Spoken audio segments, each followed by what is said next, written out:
Okay, so welcome.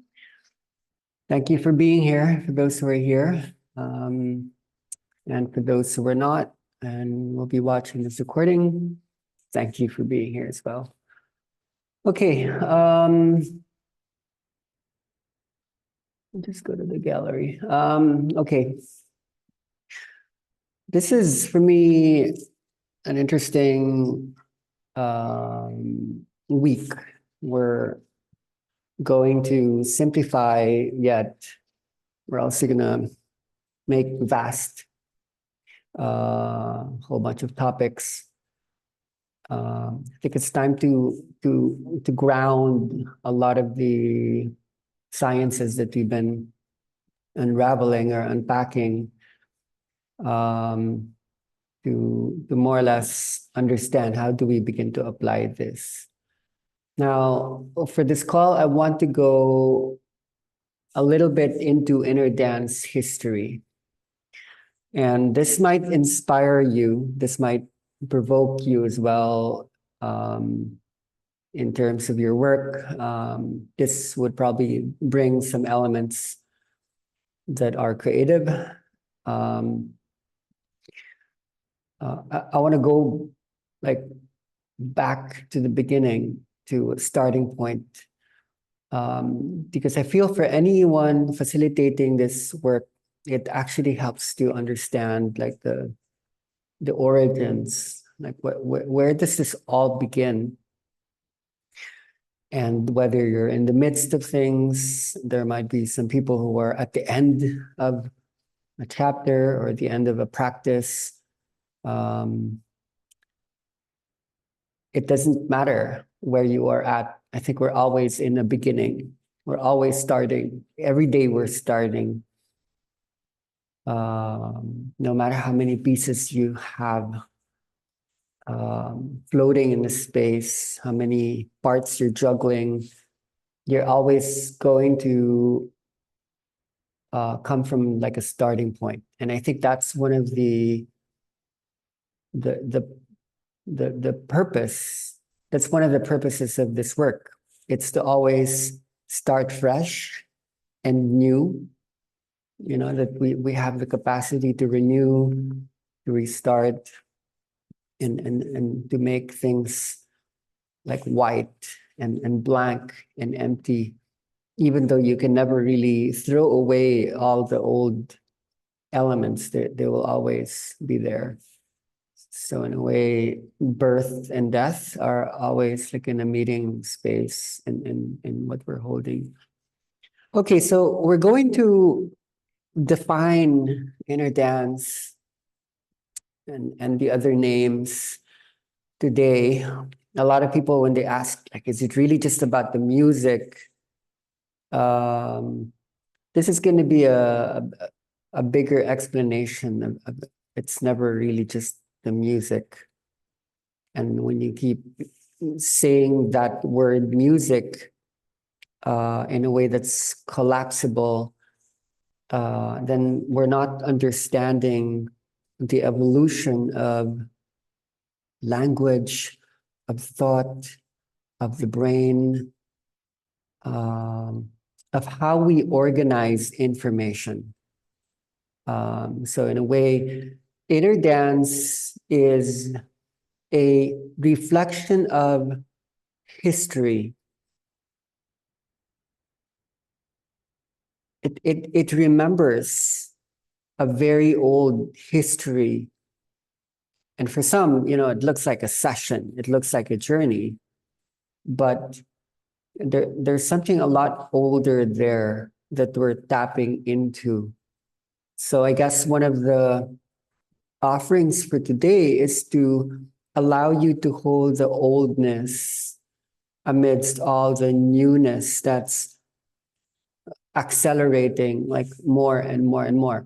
The more modern things get, the more ancient dimensions are tapped into, ironically speaking. We think the more we technologize, the more we use machines, the more we evolve, we are pushing away the old.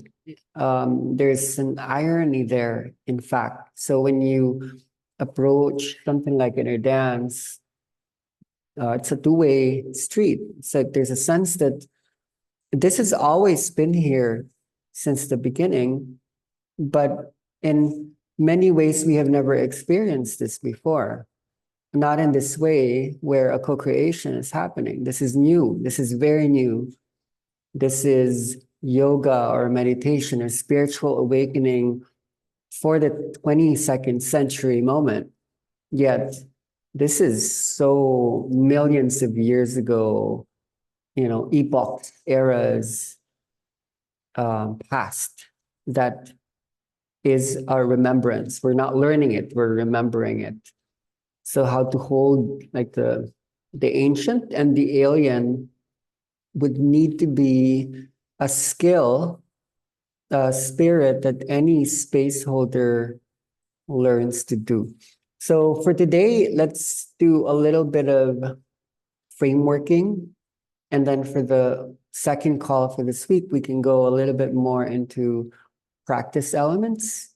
It's really important that we have a clear starting point. So I hope you're glad that we won't go so much anymore into a lot of the brain stuff. A lot of that will be usable throughout the succeeding calls.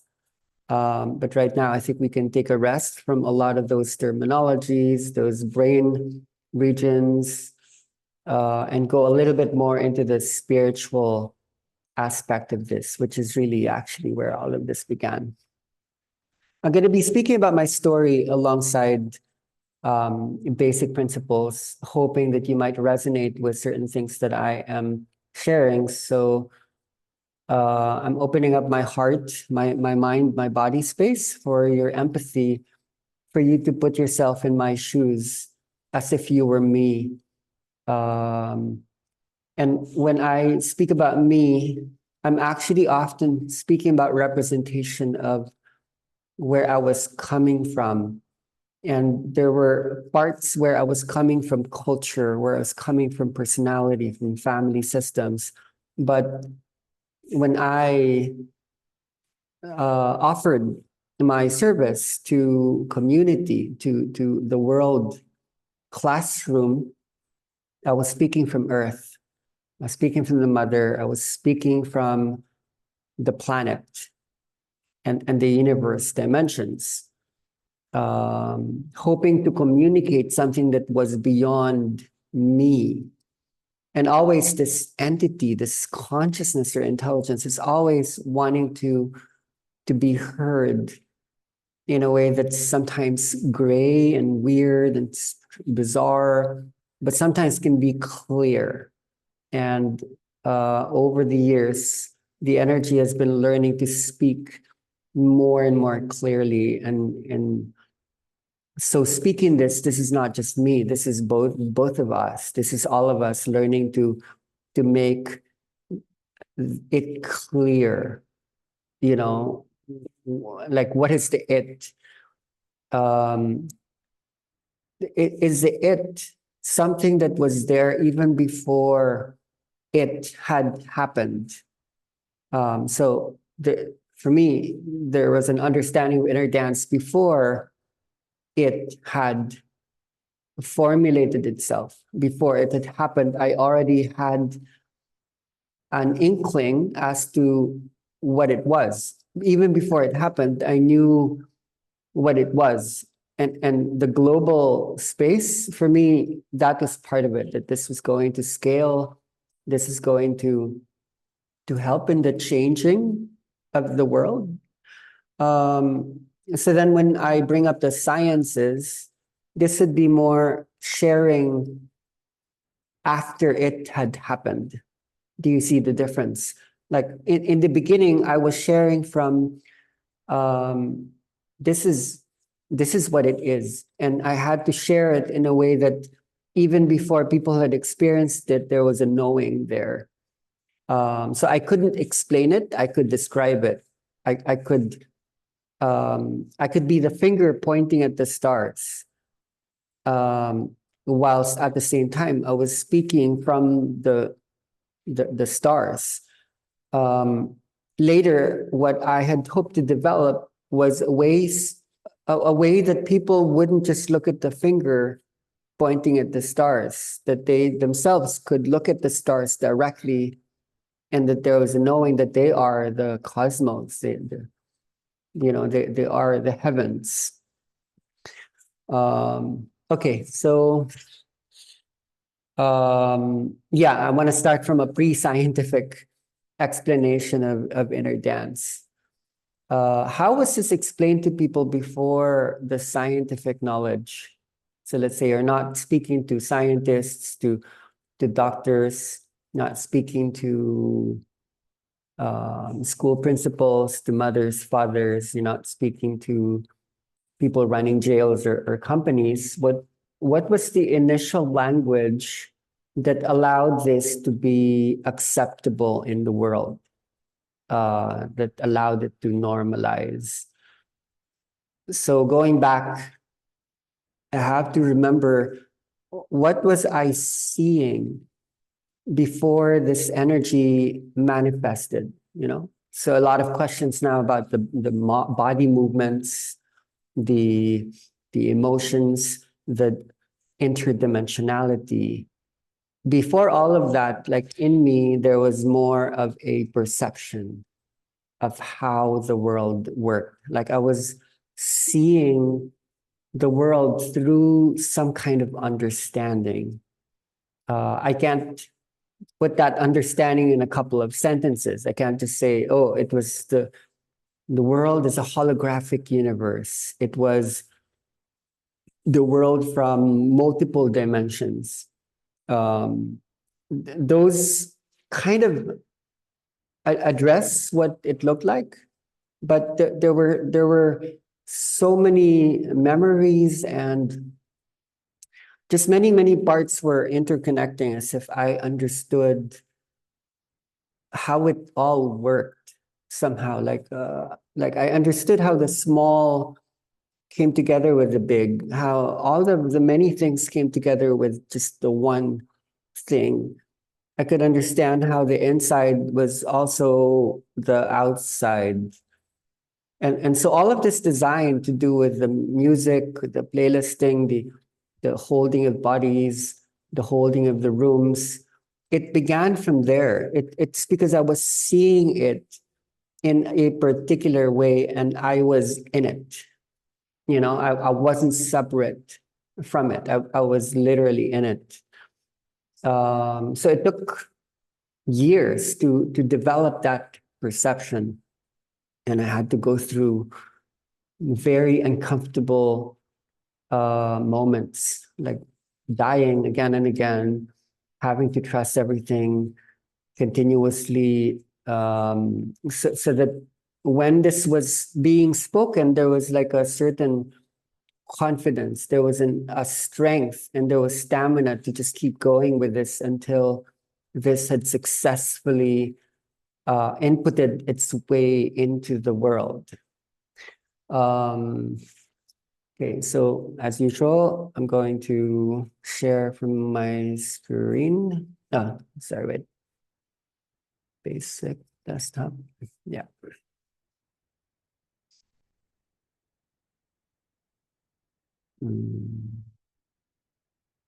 Note. Okay, so this is the Philippine map. And I want to share a geographical. I hope you guys can see my screen. Just let me know later on when you can see me drawing or writing. So this is the Philippines. It's one of the biggest archipelagic nations in the world, where there's just a whole bunch of islands. If you think about it, there's about 7,107 islands. I think officially right now it's 7,300 or 540 something islands, but traditionally there's 7,107 islands. This is where we live, where there's 1,700 islands. So that's the energy of the land where inner dance had come from. And you can expect that when you have a country or a culture that's what's the word? The word that we would bring up again and again today that we would study is diverse. Okay, you can imagine how many languages, how many mythologies, how many cultures are embedded in just a one culture. So there's a remembrance there. Now, if you study your land maps, okay, like most of the other countries of the world, let's say this is China, this is Taiwan, this is Hong Kong, Japan might be here, the rest of Asia, this is all waters. Okay, so it's pretty much evolutionary speaking, one of the last stops when migration was happening and to access the other lands like here, let's say the United States of America, let's say South America, Canada, and the rest of Europe, and so on and so forth. It's the last point in terms of like traveling as far as you can go, then storing memories that were picked up from the long walk. So as many might know, like one of the first instructions or clues given by the spirit when inner dance first came, like through me anyway, it was the words, "It began in Africa." So I want to explore this today. And then we just need to discover, okay, if it began in Africa, the next question would be, what is it? What began in the first place? Okay, so it started there. Like what started? What was beginning? And is there a middle to that? Is there an end to it? So in a way, inner dance is a remembrance of the it. What was it that began? And what does it mean to have a starting point? And then what is Africa at all? If Africa isn't just a continent or a set of cultures or a skin color or a type of music, you know? So we're going back to Africa in a way. The more we modernize, the more we're Africanizing, actually. There are many views that modern technology is bringing us back to African. And I would say, if you were to define Africa, then it would be a perception of time, which would also be a dimensionality. So we want to define that just so to help you as you hold the space to understand, what am I holding? What is that space? Now, prior to these words, it began in Africa, the words were the mother and I are now one. Okay, so you could probably more easily surmise what is the I. Okay, that's not as complex. But to define the mother means quite a bit. Like, what is the mother? Do we literalize that from like a cultural standpoint? From this call, there might be some people who might see the mother as Kuan Yin, as Isis, as Mother Mary, as Yamaya, as the Magdalene, as your mom or Gaia. But prior to these words and images, what is the mother? And if the inner dance is actually a reunification with the mother, which means we are the mother, we are becoming the mother, what does that mean? So we bring the mother and Africa, Mother Africa, into the same space, same line of inquiry, because they came after the other. You know, it started here, and then this came, and there were manifestations that showed up when these two statements first.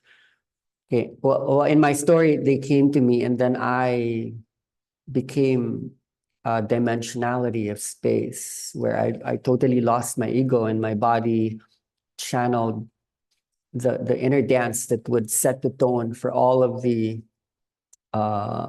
succeeding moments that would come from that. Okay. So all that we would try to answer, which aren't easy conversations to have. It's a particularly historical time. There's a possible global tense standoff, like a world war element. I don't know if you understand or listen to the news, but this is a particularly important year where the West and the East are about to go into conflict around these archipelagic waters. So we serve the world by actually understanding some of the histories around this. Okay. So I want to share where it started. Okay, so as you well know, I conducted my process here in these islands. This is Palawan. So I was already in the space where everything's energy, and I understood why I had to be born here on these lands. But actually, like a lot of the process actually started here on these islands. So these islands are called Mindanao, and these islands are called Palawan. They're all still archipelagos unto themselves. Mindanao has its own islands, and Palawan has its own islands. So there's a lot of mysteries here. When you visit the tribes of these lands, you would actually find interesting maps, like regarding dimensional history of mankind. So I had been walking through these lands because I could see the grandmother speaking to me, giving me instructions, travel here, and then move there. Okay, so based on my biography, this is where I had lived for 2 years on the island, living in coconuts when my body began to move across space and time. Now, the ancient name of Palawan is a Spanish word because when you look at it, it's very thin. It looks like an umbrella. So one of its ancient names, and this is through the Spanish, was para agua. So it's for water. And Mindanao, to the Filipinos, is the land of fire. So when I was listening to the mother, for me, I wasn't seeing lands. I wasn't seeing geographies. I was seeing the chalice and the flames turning into each other. So when I think about simultaneous coactivations between the sympathetic and the parasympathetic nervous system, it had a starting point where, for me, there weren't concepts. These were elements that I had to live out in ways that weren't conceptual. They were very, very real. So one of the instructions that was given was to configure what this meant. Okay, now these symbols came to me in very highly charged synchronic moments about, let's say, 20 plus years ago. I perceived these symbols not just as images. I had an understanding of what they meant. And the instructions of the mother was to allow these to work their way in terms of both the earth and like the human, which was symbolically as the heart. It's the same word. It's just you rearrange the letters a little bit. You move like this one, put it here. It's the same word. So the instructions of the mother were simple, that I was to look for like this one, the heart of the earth. The instructions were to find the heart of the earth, and then to locate myself there for the time being, as I remembered or was guided, uh, that I would receive the instructions. So that I did. So one of the first things that I committed to was to go on a long, like it was here. I basically walked across Mindanao for 1 year. So a lot of people are aware of the power of the autonomic nervous system, that when you rest, okay, you can, which is the language of water. When you flow, fire will like inflame from within. But here, there was this time where I didn't just rest or digest or wait. I had to confront my fears. I had to really activate the masculine, um, so that I would be able to arrive later on in this pure letting go.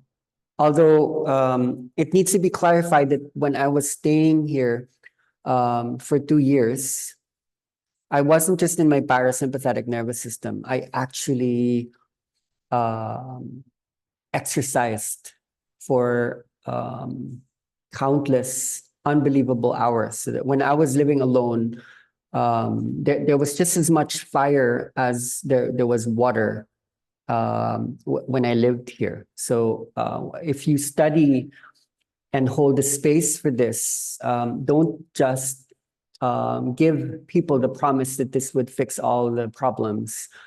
The causation or causality for this energy is actually coming from really working on it, like really putting energy, and not just allowing something to automatically fix problems, to autonomically do its thing. Okay, so that's part of history. So literally, what I did in my first year in the island was to construct this. I literally simply spent months constructing the island, is like somewhere off these waters. I constructed this like on the ground. I created a seed of life pattern on the ground. It took me many months, about 3 months. I would look for heavy objects, and the heavy objects needed to come from like a certain color. And I actually almost died incorporating these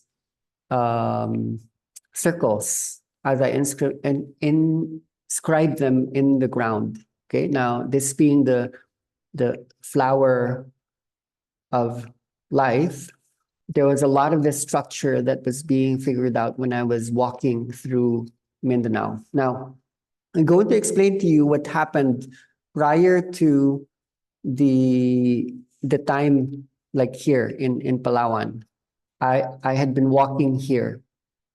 And then when the inner dance had emerged initially in 2006, coming into 2007, I actually moved back here.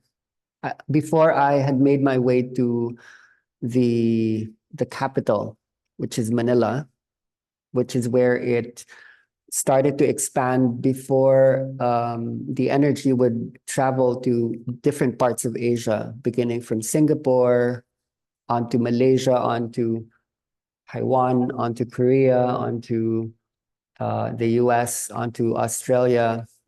As it would start to expand, this is like say Oceania, like here, the US, and onto Europe.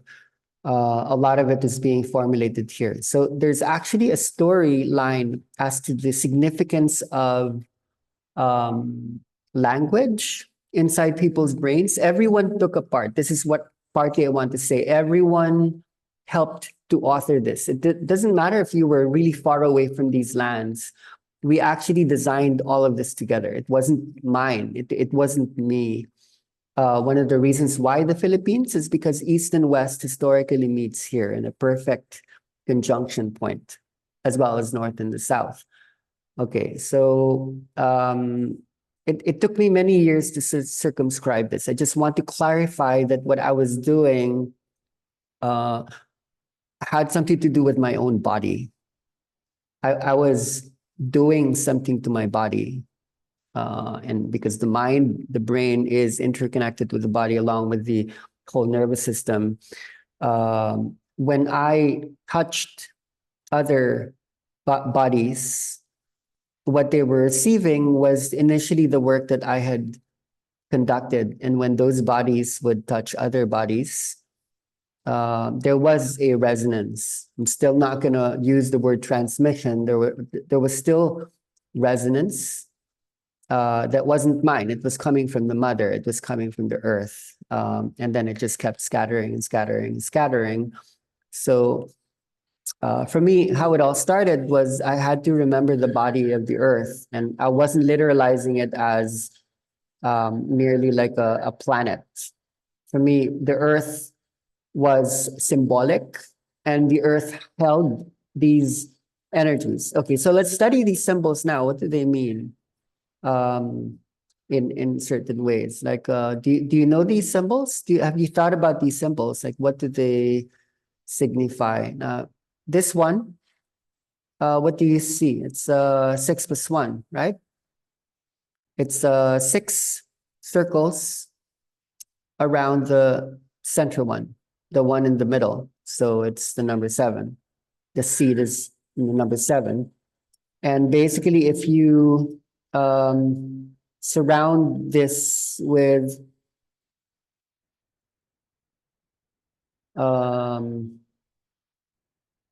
dual circles around each of the outer layers, then you would have the number 12. So it's basically math, and it's also the calendar. Like the number 7 would be the days of the week. The number 12 would be the months of the year. So when you look at this symbol, you're basically not looking at the number 12 plus the number 7 only. What you're looking at is the number 12 plus 1. When you deal with the outer layers, you would still add the one in the middle, anchoring oneness to hold the dualities that began with 2 and then 3, 4, 6, 7. So that would that would give you 13. Now it would be the number 12 if it was the solar calendar, but if you were basing it on the lunar calendar, which is more feminine, then you have 13 months in a year. Basically, you have 13 lunar cycles in a year. So what this talks about is basically still at the end of the day, okay, so when you look at a map, what you're looking at is space, but where this all converges is it's about time. It's about perception of time. What is African time? What is Filipino time? What is German time? What is American time? So all of that are historical, okay? What's Egyptian time, right? All of those have historicities, and when you combine all those time elements together, what would you get? So basically, I'm trying to explain to you that this is what I was doing. I wasn't building a workshop. I wasn't conducting a training. I wasn't preparing to be a spiritual teacher. I was merely coordinating time and space in my body. I listened to the mother and allowed myself to be thrown across these regions so that I could balance things out, which would be the this one. It would be the this one. I was very conscious of fire and water competing with each other and not finding balance. And I knew that before I worried about fixing those problems outside of myself. I had to start from inside alone without anyone there to actually understand the chaos that I was putting into order. Okay, so that's historical. Okay. Back to the Philippines. Let me take you on a tour across the Philippines. So remember, I had walked Mindanao for a year. There were particular points that I was led to. Like initially, I started here, then I walked to here, then I walked to here, and then I basically traveled to here and traveled to here, and then I went back here. I think I traveled a little bit here. I walked almost the whole island. It's maybe technically the fifth largest island in the world, according to a Wikipedia entry. It was amazing, you know, like I didn't have any food, I didn't have any money. I was just a sannyasin. I was a pilgrim, like looking for clues, waiting for signs, and then I did receive them until such time that the mother had said, okay, now you're done here, now you must make your way here. So I want to focus particularly on one part of the island that is significant to the story, that can help to outline what is Africa. I mean, there's so many parts to the story. You could just keep going on, but I need to construct some narrative that would make this cohesive. So when you do study playlisting and musical elements, you would have a backdrop on what are we even doing at all. Okay, so I remember I had come from here. I received a message from mother. Okay, go to Palawan, look for an island, and I will come. And I found the island, Kalipay Beach, and then I eventually made my way back, like here, and then I made my way back here. Now, this island is called Camiguin. And in particular, I was drawn to this island. This is the island I realized that it is possible to live in coconuts, to live in raw food, to come back to nature. I also, yeah, there was a particular place there that I would like to share. It's basically called, yeah, it's Camiguin. Let's see. Camiguin Island, Enigmata. The name of the place is Enigmata. Let's look for pictures here. I'm like a tour guide. So it was a magical place. It was founded by a group of artists who were very close to the indigenous roots, and there was a lot of magic coming through. So some of my first conversations with the mother were happening when I walked this labyrinth shaped like a hand. And when I would reach the middle, I would enter into these really heightened states. There are many stories surrounding these like forms, these geometries that are actually quite old. So remember that I had come from Mindanao and then I moved to Palawan and I'd come back to Mindanao.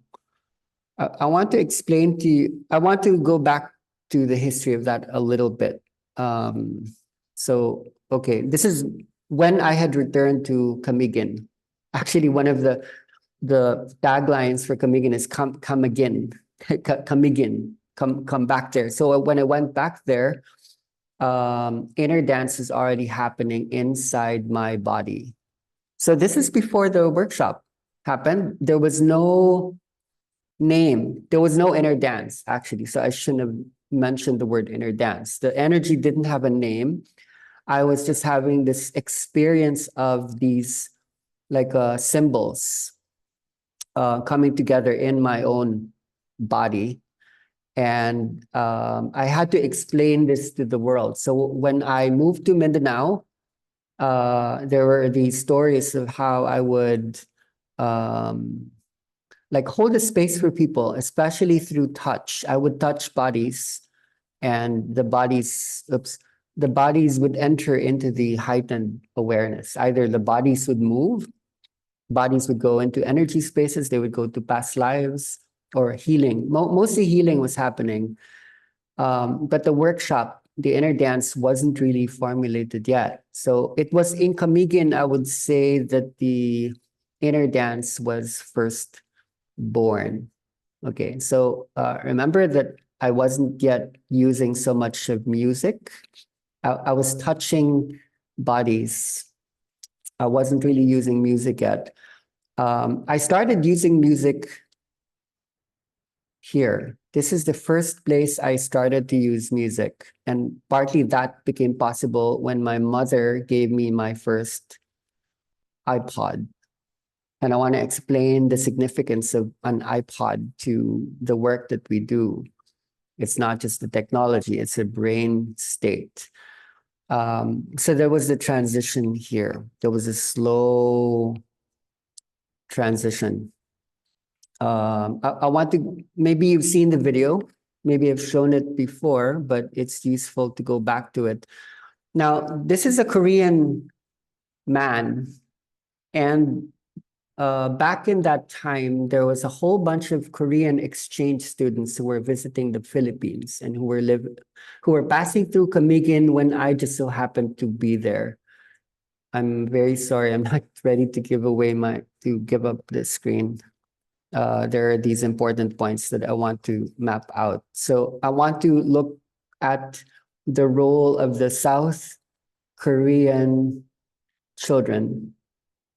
And I would say that these South Korean kids were co-founders of like Inner Dance. They were there precisely when Inner Dance was about to come onto the world. So even before Inner Dance had started to spread through Korea, they were there. They were right there in the Philippines to bring their bodies there. They contributed. There was something in their brains and their bodies that helped to create some of the elements that we enjoy and are investigating today.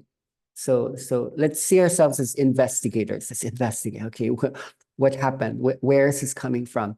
So I want to acknowledge where a lot of this had started, and I acknowledge the South Korean children maybe more than most. They were there at the right time. So I think there were about 30 of them. They were running around that art, spiritual, weird center, the treehouse called Enigmata. And they were innocent. They were mostly like 14, 15. A lot of them were 15 years old only. Can you imagine? Like they were that young and they accessed the trance state so quickly. Before I was using music, merely through presence, they were going into inner dance. It was incredible. I was shocked because I had these experiences on this island. And upon moving here, I had to explain this to others. And more than the Filipinos, the South Korean children totally recognized it in their bodies. They've never experienced it before. And when I simply spoke to them, even without using music, they were just going there. They literally were just going there. And that taught me like quite a lot. So there was a strange instance where one of these 15-year-olds later on, by the time he was, I think, how old is he? What I dare to say was 20, maybe 25, or let's say 30, 25 to 30 years old. He had this experience way back in, let's say, 2000 and maybe 7 or 2008. I don't remember. In about, I think 2016, you can help you with the math later, 2015 or 2016. There was this one boy, his name is Donggun, but now he wasn't a boy, he was a man, and he was 25 to 30 years old, and he was laying down in an inner dance workshop in Thailand while he was part of an eco-village design training, and inner dance is part of that training. And in 2016, when Donggun received an inner dance process, as soon as the journey began, he knew it right away. It wasn't a question mark for him. It was determined that, oh, okay, I know this energy. And then when he woke up and spoke to the facilitator, he said, this has something to do with a long-haired, thin, brown man, doesn't it? And she said, yes, this began in the Philippines and now it has a name. So Donggun actually comes from the time when inner dance didn't have a name. So in discovering it, I want to go into a video that was created by a Filipino filmmaker when she met him in Palawan many years later when I met him for the first time. And this is his story. But let's make sure the sound is shared.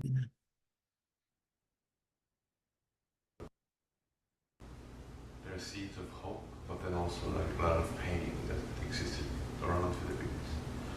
But from Manila and to like Mindanao and all the way, and like somehow like I don't remember like clearly how all that happened, but I was in one of the like an art center on the rooftop one night, and I don't remember talking to Pi before that time, but what I remember is when it was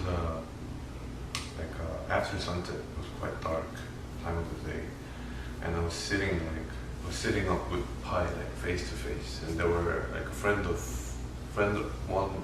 one or two friends next to me, and I was sitting up, and like we were just talking. I remember just a few details of our conversation. She talked about the Philippines being like one of the areas that has a lot of volcanoes. So it's like a really has strong energy field.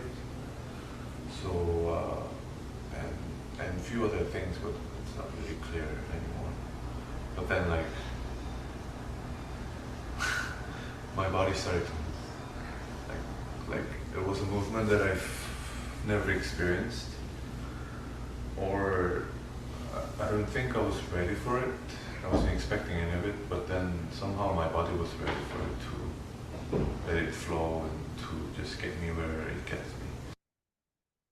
It's the only like memory trace that I have of my first experience with innerdance, but like it didn't have the name innerdance itself when I first experienced it. But maybe because I was younger, or maybe because I wasn't like I didn't have any expectations of any experience. I was so open. I was on the travel, and like I was in a safe environment with safe people. So I was like somehow I wasn't ready, but I was ready at the same time. But what I remember is that the movement itself was really raw. Was really intense. So I like it felt like such a short time, but like what I also remember is that it was like an hour and a half of constant movement. Like it would go like I don't know like my hands, I was jumping up and down while I was sitting up. And it was really raw and intense, and it felt really short when it was quite a long. Okay, so let's stop there with that video. I think that's an important story because that would officially be the oldest documentation of inner dance. That's not technically the old videos that I was constructing when all of this is beginning to be found, but more someone who witnessed the story points, like in the very, very beginning from a participant level. I want to describe to you what is happening in my brain at that time. So just looking at this one island, Camiguin, and I don't want you to literalize this, that you would go to Camiguin thinking that's where we should go, or we should go to Palawan. So when I was speaking to these South Korean kids, I was describing just this even one part of the Philippines that was formed out of 7 volcanoes.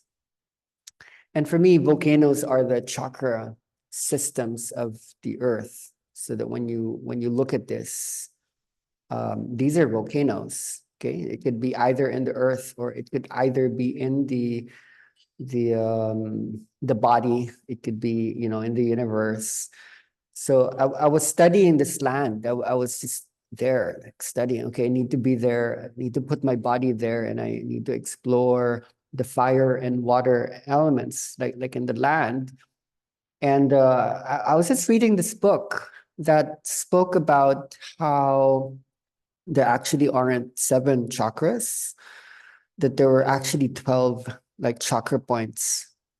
Like and then the very same week that I was reading that, like I was speaking to one of the scientists, like a Volks scientist, a Filipino, and he told me that they discovered that there were 12.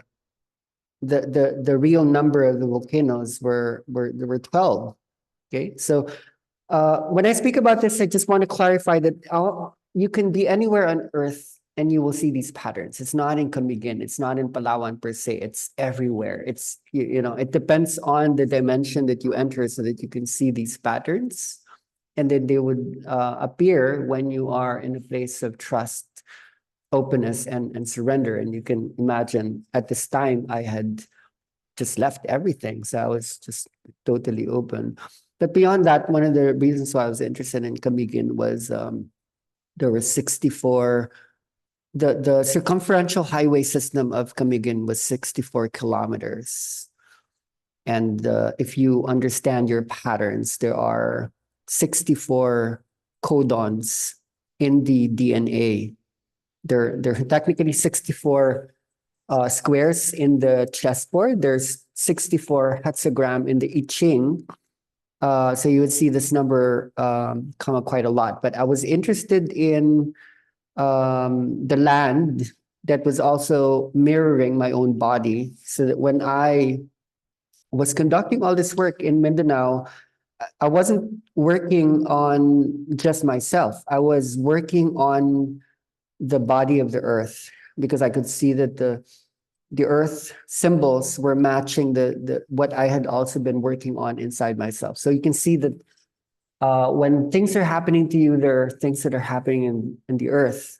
And then when we discover new things about the earth, then we would rediscover new things about our own body. So these symbols were like really hugely coming up. Now, why is this important? What are we talking about? Like, I want to explain how the playlist system actually emerges from these numbers, particularly in the way we are combining what might seem like frequencies, sounds, but which are actually codes. Okay, they're actually codes. Like in my own body, as many of you well know, my birth date is 7/7/76. So I have an awareness of what the number 7 means from my body itself. Like I was born into the structure in order to unpack, unravel, in order to investigate, like who are we and how are we made. So playlisting has to do with combining. And when you work with sounds, songs, frequencies, noise, you're going to be combining earth elements, and it depends on how raw, how ancient, how alien, how modern these sounds would be. Okay, whether you be using your own voice, your own body as an instrument, actual musical instruments, or devices, they all do certain particular things. And then there are many journey elements that you cannot escape. You might have different land features in your own map, so that when you travel across your world map, you would also be playlisting, like what began in Africa. Okay, so that's my introduction. I want to then honor beyond the South Koreans and the English and the Americans and the Australians and whatnot. I want to honor the music. I don't want to invalidate the music. The music in humans is very old. So we would inquire, what is music? If you were to be using this as a spiritual device, how would you honor it? Like, what is music? What has been its role? How old is music? Has it been there ever since? Um, so we would use inner dance to define what it is. I mean, from the most practical level, music has been valuable in the awakening experience of the human, more and more so in the last years. So if it's valuable, what do we do with it? You know, if we value it, then what do we do with it? Like for now, we start with understanding what it is, particularly in the way the music has helped to form or coordinate the brain, which we have been studying quite a bit the last weeks. And to be able to do that, we need to perform a neo-Darwinism here. We need to think about the concept of evolution. Evolution is slow change over time, like incremental transformations that took millions or hundreds of thousands of years, and not just inner dances, almost 2 decades or 20 years here, like from an evolutionary perspective. What is the story here? Now, the other story that needs to feature here hugely is language. How did language evolve with the brain and with music? And we value all of these actually altogether. Now, one quotation often stated in our studies is by Lacan. It's language structures the unconscious, which in a way he was actually speaking about the conscious. Language structures consciousness. Okay. Now, what we would perform here is a theory or a hypothesis that would be music structures language, wherein music holds certain elements that are featured in language, whether it be syntax, whether it be rhythm. There could be harmonies in language as well. Language was made possible through music. Okay, so music actually helped to synchronize mind, brain, body to make language possible. So when we go into inner dance, we actually go into the proto manifestations of language. That music was the original language, meaning prior to language is the spoken word. We were singing meanings, not just as humans, but also as animals. So we're merely going back. There is a kind of regression in the process that when your body starts to move automatically as it does, you're honoring the ancestors. That's either the early human or what is prior to the human. So that maybe animals don't appreciate music as humans do in a certain way, but there's a much more vibratory music that animals actually hold in their bodies, and it would be unrecognizable. And this is partly what's happening. We're going back to a very, very old music. So music right now, as it has been designed, as it's available in iTunes and Spotify, this is music basically slowed down. Whereas for many early organisms, music was very, very fast.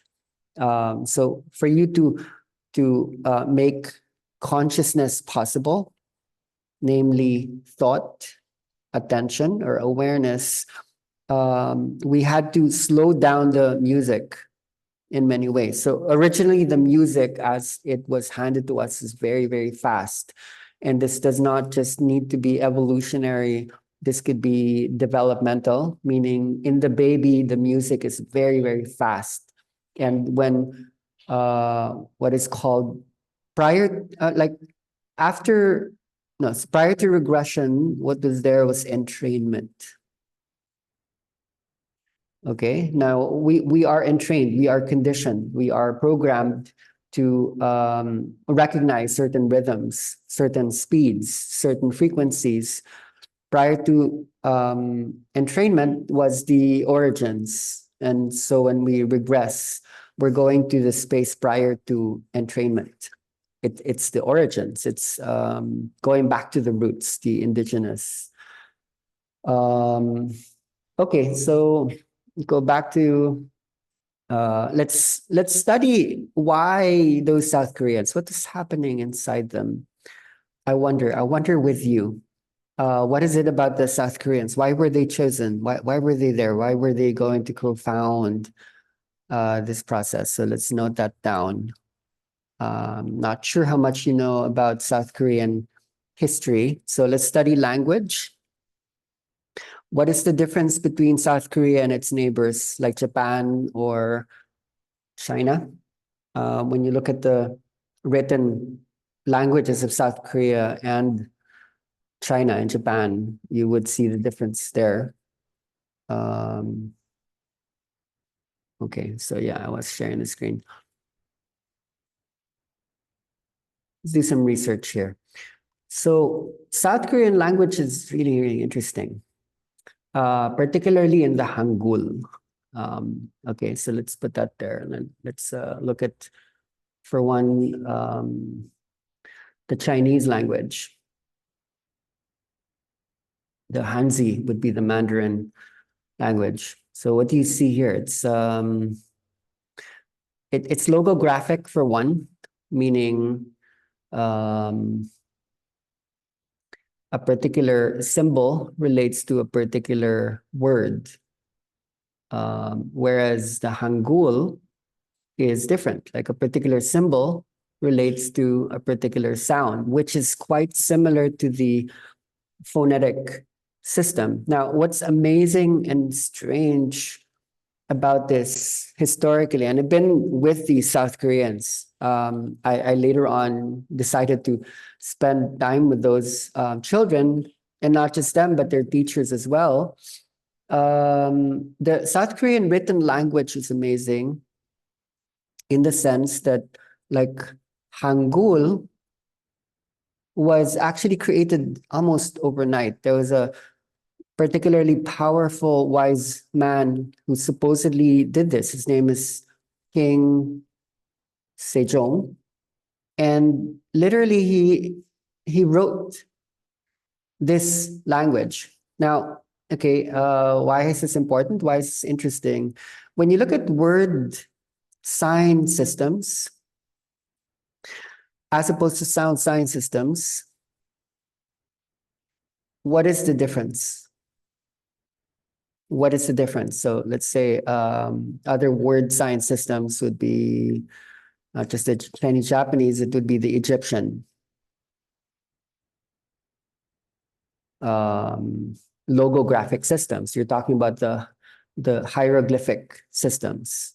So for those from South America, there's also the same glyph systems for the Mayans, the Incans. And there's something about the Western or westernized phonetic alphabetic systems. I don't want to say Western because this emerged actually in the Middle East or in Africa, you know, in the Phoenicia area, shifting into Europe. Then what we're really talking about here is the journey from image to sound.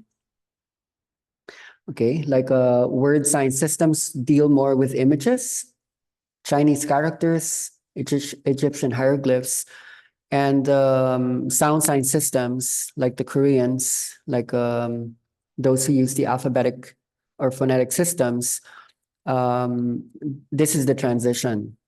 Okay, so there's something about the brain of humans that had to switch from combining images and combining sounds that determines the story of how we achieved contralateralization between the right hemisphere of the brain. And I know I'm confusing you because I'm putting them on the opposite side, but combining sound required a left contralateralization of the brain, and image, logographic cultures are very right-brained oriented, or in many ways, original cultures prior to the achievement of spoken and written language was also more whole brain centered. Now, I would go so far as to say that this is the masculine and this is the feminine. Either this or this. So when we do speak about the mother, and if there was no emotional charge or judgment there, we speak about the father, what we're speaking about is a history, you know, like the more patriarchal society was in fact made possible because of brain state, nervous system design, so that partly what you're doing now is quite amazing. You're bringing things back to the source. Maybe we don't want to contralateralize. You want to ipsilateralize. So maybe from here more to there. We're allowing humans. Remember, we spoke about the corpus callosum being the bridge between the left and the right, and the inner dance helps to fire up the connections between both hemispheres. So for me, this is the reason why the South Koreans had to be there. Like the invention of the South Korean Hangul system isn't so long ago. It's centuries old. And so there was a sudden shift there from an East Asian perspective. South Koreans, in a way, are the more westernized East Asians because of what they were able to do, that they were able to combine sounds as opposed to images, which simplifies things. Now, for you to be able to do this, like combine sounds, there's something in music which is featured in playlisting systems that allows us to hold complex architecture of information coming from the basic. And primarily what we would study all the time in playlisting as the first basic is rhythm. Okay, like in the past calls, we've been bringing up this term more and more. You know, we studied the basal ganglia, studied dopamine. We also studied I remember like theta rhythm. Dopamine was rhythm as it was being projected from the VTA or the substantia nigra, but theta rhythm being projections from the medial septal region that guides the hypothalamus, that in fact makes like memory possible. Like how are we actually able to store information, which is not as easy for other organisms, right? Like do monkeys store information? Do dogs store information? Can they remember certain abstract data that is just so easy for human beings? What did we have to do in order to allow dimensions or layers of information to be stored as if in a library of a certain type? So rhythm plays a part. And for that reason, we would study rhythm in the long term, particularly as we use rhythm in the inner dance process. Okay, and rhythm then is mostly a left brain invention. No, that's not a good word. It's a let's call it like a technology. It's a technology for the left brain, so that we are able to organize incredibly complex information. It like rhythm creates a container that allows us to place complex facts or yeah, data onto. And prior to rhythm, maybe it wasn't actually as easy. So rhythm is able to do that through elements of synchronization and also sequencing, which is in a way putting things in a certain like order. Okay, like a sequence, like meaning it starts with this and then it moves to that, it moves to that. So in a way, this is more the masculine, whereas the feminine might be like simultaneous connections between different points. This is simultaneous, this is sequential, and these are both playlisting elements. This could be playlisting one, style number one. This could be playlisting style number two, both of which are powerful and do certain things in the brain. So just do want to give you a backdrop on what is rhythm actually from the deepest possible definition. So when you do study the rhythms of the East and the West, there is a difference. Like a lot of Western music follows very predictable, anticipatory meters or time signatures. And then when you study Eastern music, let's go maybe listen to some just as an example. So let's say, let's study, okay, I was... So this is Turkish music. I want you to listen or look for predictable rhythm, like count in your brain what the time signatures are. Now, normally Turkish, just like Indian music, they don't actually follow the 4/4 signature. So they're counting in threes, in fives, or sevens.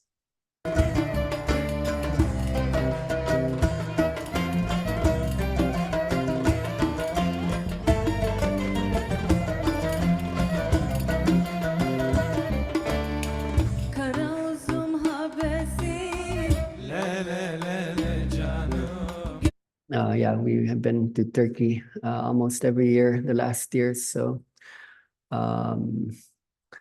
Carnatic music or the raga music or the tal music in India.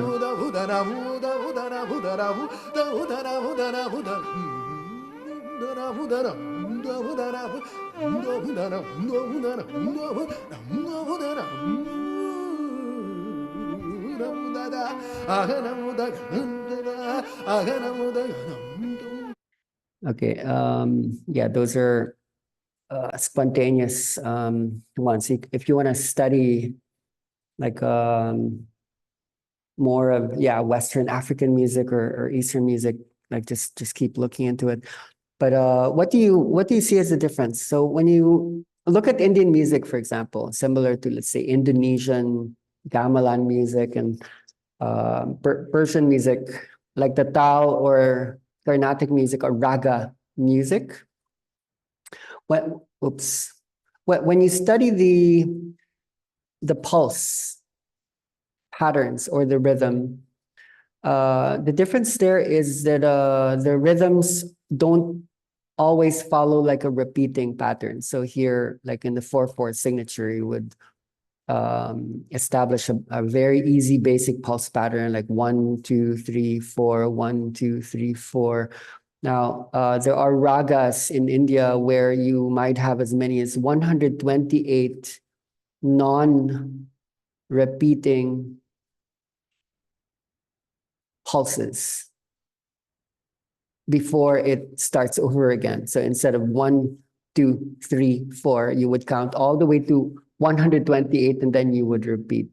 Okay, so in many ways, the culture is highly embedded in these structures that are quite old. The cultures are old. These cultures are quite new. And there's something about the simplicity of these structures that allowed us to store complex elements upon.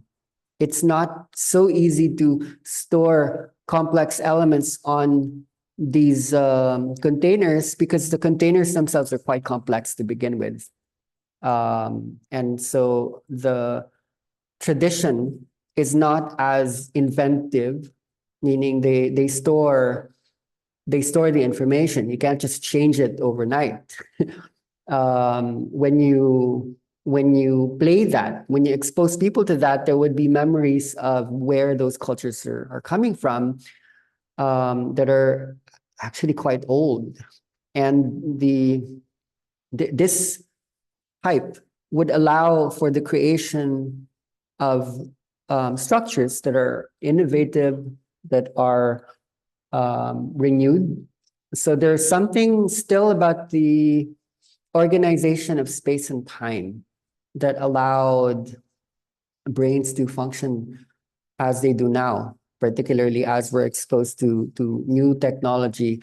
We needed simple to allow for complex that's usually emerging from individual creators, as opposed to here, the oldness is being stored by the collective or the social, okay? The group itself is like storing the information. Over here, individuals can put their own stamp, their own stories. So this is maybe one of the reasons why you would study not just Western music, but also if you're interested in bringing back old memories, I'm helping you to understand the roots of concrete to abstract or literal to metaphorical thought. Like this isn't music. This is the history of thinking itself. The history of culture is embedded in the history of music, so that as people started to expose themselves to these, then minds could undergo shifts. Collective societies could also enter into individuated, not just ego, just identity. People can start to think as individuals as opposed to thinking as their ancestors.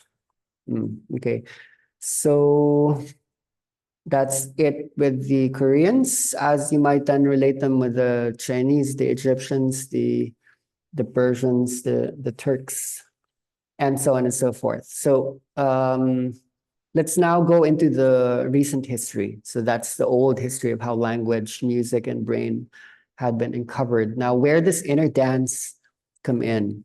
This is where things get weird and interesting. Now, inner dance actually changes that whole history almost instantly. That when inner dance came onto the world, we actually learned how to destroy or deconstruct or bring chaos to these old patterns.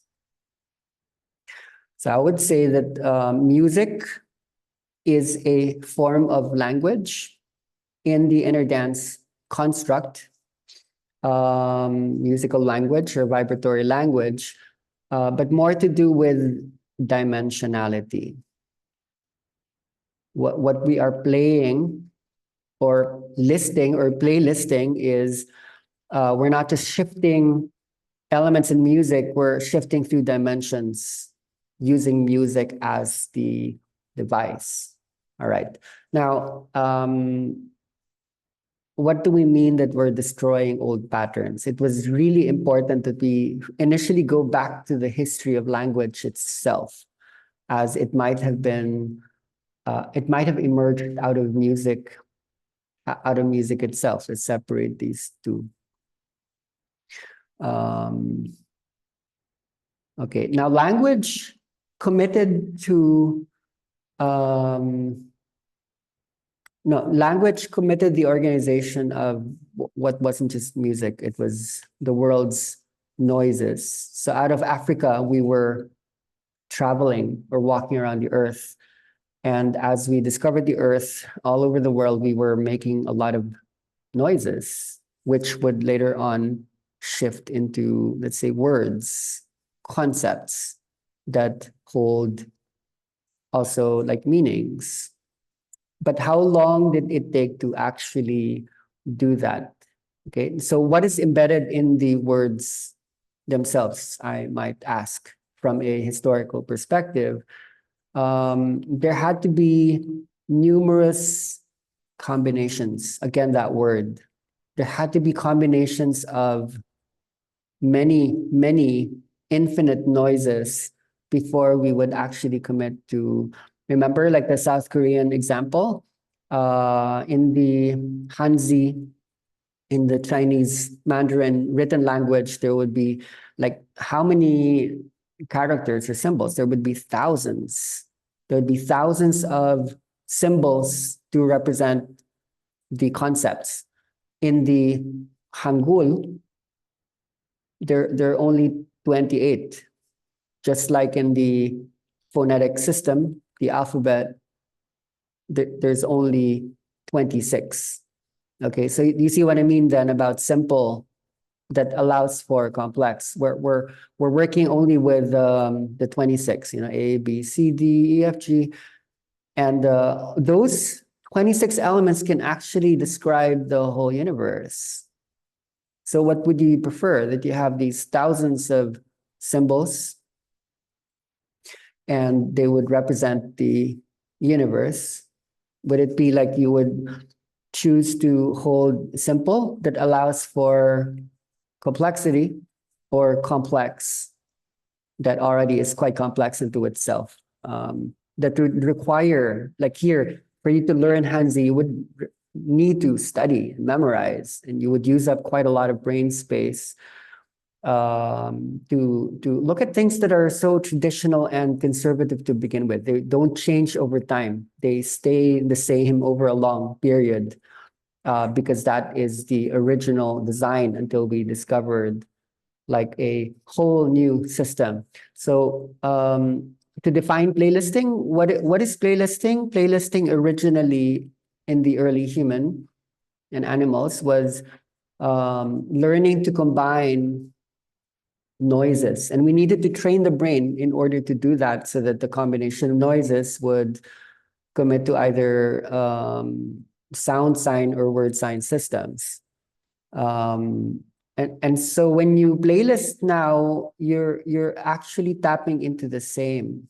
You are bringing people into a regression of what it might have been like prior to the commitment that we made. That, okay, we're fine with this. This is simple. I'm fine with this. This is simple. Can you imagine the implications of this? That, okay, these hold actual meanings, and these meanings are historical, and part of the necessity or requirement to allow these meanings to be cultural or to be universal across a group of people, there had to be a set of rules that would allow these to be like agreed upon over a whole group between many countless individuals. Now, when you hold a certain word like BABY or TREE, we all know what that looks like. So within these sounds, which are actually just vibrations and frequencies, there are rules that are embedded. So when you playlist, what you're doing, if you were using this technique, this style, this modality, is you are actually either repeating the rules or you are breaking them. Okay, so that's why it's okay to make mistakes. It's okay to experiment. It's okay to have accidents because one of the things that we're doing is we are a little bit tired of some of the old meanings that aren't really meaningful. A lot of the old meanings don't mean much anymore, and we're moving on to new meanings. I mean, there is a dimension that needs to recognize that all old meanings are meaningful. It's just entering into other dimensions that perceive that on the earth level and on the personal level, all these meanings actually synchronize. They synchronize, which is what playlisting does. So this is huge work. Like you're bringing people into a regression process, which is a real deconstruction. And there's a lot of death there.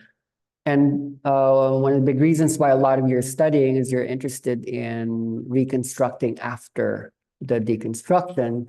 So when you study playlisting, there are these two elements, and you can either do them apart from each other or both like at the same time. Yeah. Okay, so I want to go to technology now, just to look at the fact that writing is a technology, spoken word is a technology, and music is also a technology. So going back to my story, okay, this very rural paradisic island in the archipelago called Camiguin, I was given something very modern by my mom. It you know, like it was an iPod. Like, what is an iPod? So prior to the iPod, when I began to facilitate, and it was actually when the South Koreans were there, I began to use music. I didn't have an iPod. What I had was there was a speaker system there, and there was a CD player. And so what I would do is I would play these CDs. Some of the CDs would be like spiritual sounding music, like, you know, like 20 years ago, this would be like Enya, this would be Kenny G, you know, super basic, what's there. This is in Mindanao. So, you know, it wasn't like a club. It wasn't Ibiza. It wasn't Cafe Del Mar. It was in Mindanao. As long as like folk music. So what I would do when I had the CD player was I would jump between CD 1 to CD 2 to CD 3, where I was already kind of playlisting. And, you know, this is when things were raw. I didn't need the music back then, but then the limitations of that was I was able to activate 2 people at a time, 3 people, 5 at the most, and I couldn't sustain the journey for as long as I wanted. So when my mom gave me the iPod when we went on a Canadian trip, like that really actually changed a lot. So for those who know the history of the iPod, Steve Jobs took it out of his pocket, and he said that you can now have this many like songs in your pocket. Whereas, let's say in a CD, you can have per CD at the very most like 12 songs. And it's very analog, it's very clumsy, it's very linear, like changing from one CD to the other CD may as well be like a cassette tape. When my mom gave me the iPod, and the iPod had not, this is in 2008, so it wasn't 1,000 songs. It might have been like 5,000. I didn't count. Like my brother put the songs there, and there was everything there. There was a classic rock, there was a new age, there was techno or electronic music, there was pop songs, and so on and so forth.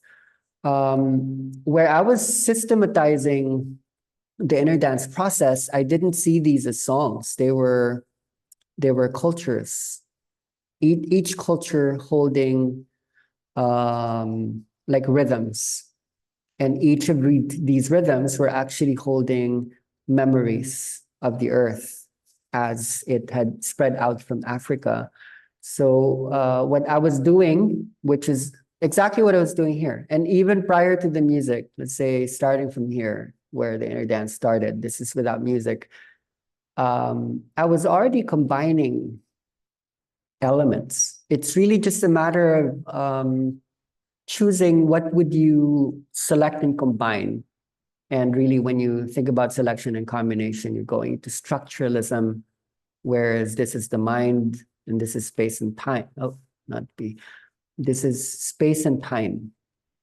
So the combination happens in time. Space holds the whole library that you select from. So when I originally did the process, one of the first people that I shared inner dance to was my mom. Then there were other people there. Eventually, like I met my sister here, and then I was doing inner dance already. There was music there. I was initially combining movements. This is before the music, and I was combining noises that I would make with my body, my mouth, and then I would combine touch elements. I was massaging bodies quite a bit. I would like press hard on bodies. And for you to be able to combine, what you need to tap into is like intuition. Now, if you were to define intuition in this way, intuition is that which needs to break through time, because time is ordered, time is sequential, where things happen one at a time. When you are forced to go into space, which is where everything's happening all at once, you need to go outside of the order or the sequence of things. So when you combine songs, or sounds or noises and frequencies in the inner dance, you're actually forced to go into space. You have to break the linear masculine left hemisphere part of your brain in order to speak from the all at once. Okay, this is one of the reasons why we are doing this, just to come into a remembrance where everything was coexisting like all at the same time. Understanding that historically, when we created spoken words as a primary means of communication and organizing information, and then written words, this is primal, this is the indigenous, but this is also the internet. This is also social media, this is Wikipedia, this is YouTube. That's why historically we're going back and forth. When you tap into intuition, especially where combinations are concerned, you can either believe that the combinations are going to happen accidentally, or there is in fact like a very, very complete picture. There's a holistic process that was there before you even started. You can either trust that you're making things up. It doesn't mean anything. Real intuition is pretty much like even before I uttered like a word, or I moved my body, or I touched a certain part of the person, it was already laid out. Okay, so this is the origins. This is where it all started in the first place. That before I touched a single person, I was perceiving the world as if it was whole. And there was no distrust. There was no exclusion. Everyone was welcome. Everyone was beautiful. Everything was made of the divine. Even the things that looked the least nice, the most uncomfortable, the most evil was actually all made of God and Goddess, like energy. And somehow we had designed the planet and the body to be a whole made up of of a whole bunch of parts, and somehow these parts are journeying back into the whole.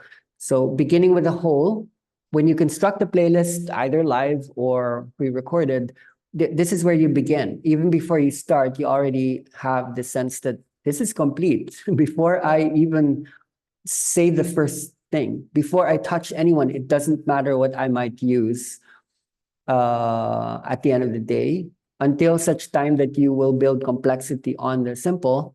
this is actually where it all began. So witnessing the shift then, like for me, this is meaningful. Like when the iPod first was launched in the United States, which would go global, it was in, I think, October 2001. Now, I was in the US before I had a meeting with a Mexican stranger in California. I was actually living in a place in the US called Woodside. I was working for one of the top stock market geniuses in the world. He lived in San Francisco. And in Woodside, the house I was living in was right next door to Steve Jobs. And this is when I was speaking to the mother. And this is in 2002, early 2002, right after the iPod was launched. So the iPod did something to brains. This is what I want to say. Like, if the inner dance historically allowed for here, like what the spoken alphabetic system did was it limited possible combinations, possible frequency sounds or symbols, so that more complex elements could fall on top of that, coming from identities or individuals. Then this is the same thing. Like we had evolved very, very slowly, where cultures and songs would be not really diversely combined with other elements. So here, when you had suddenly the ability to construct a playlist that would mix up like the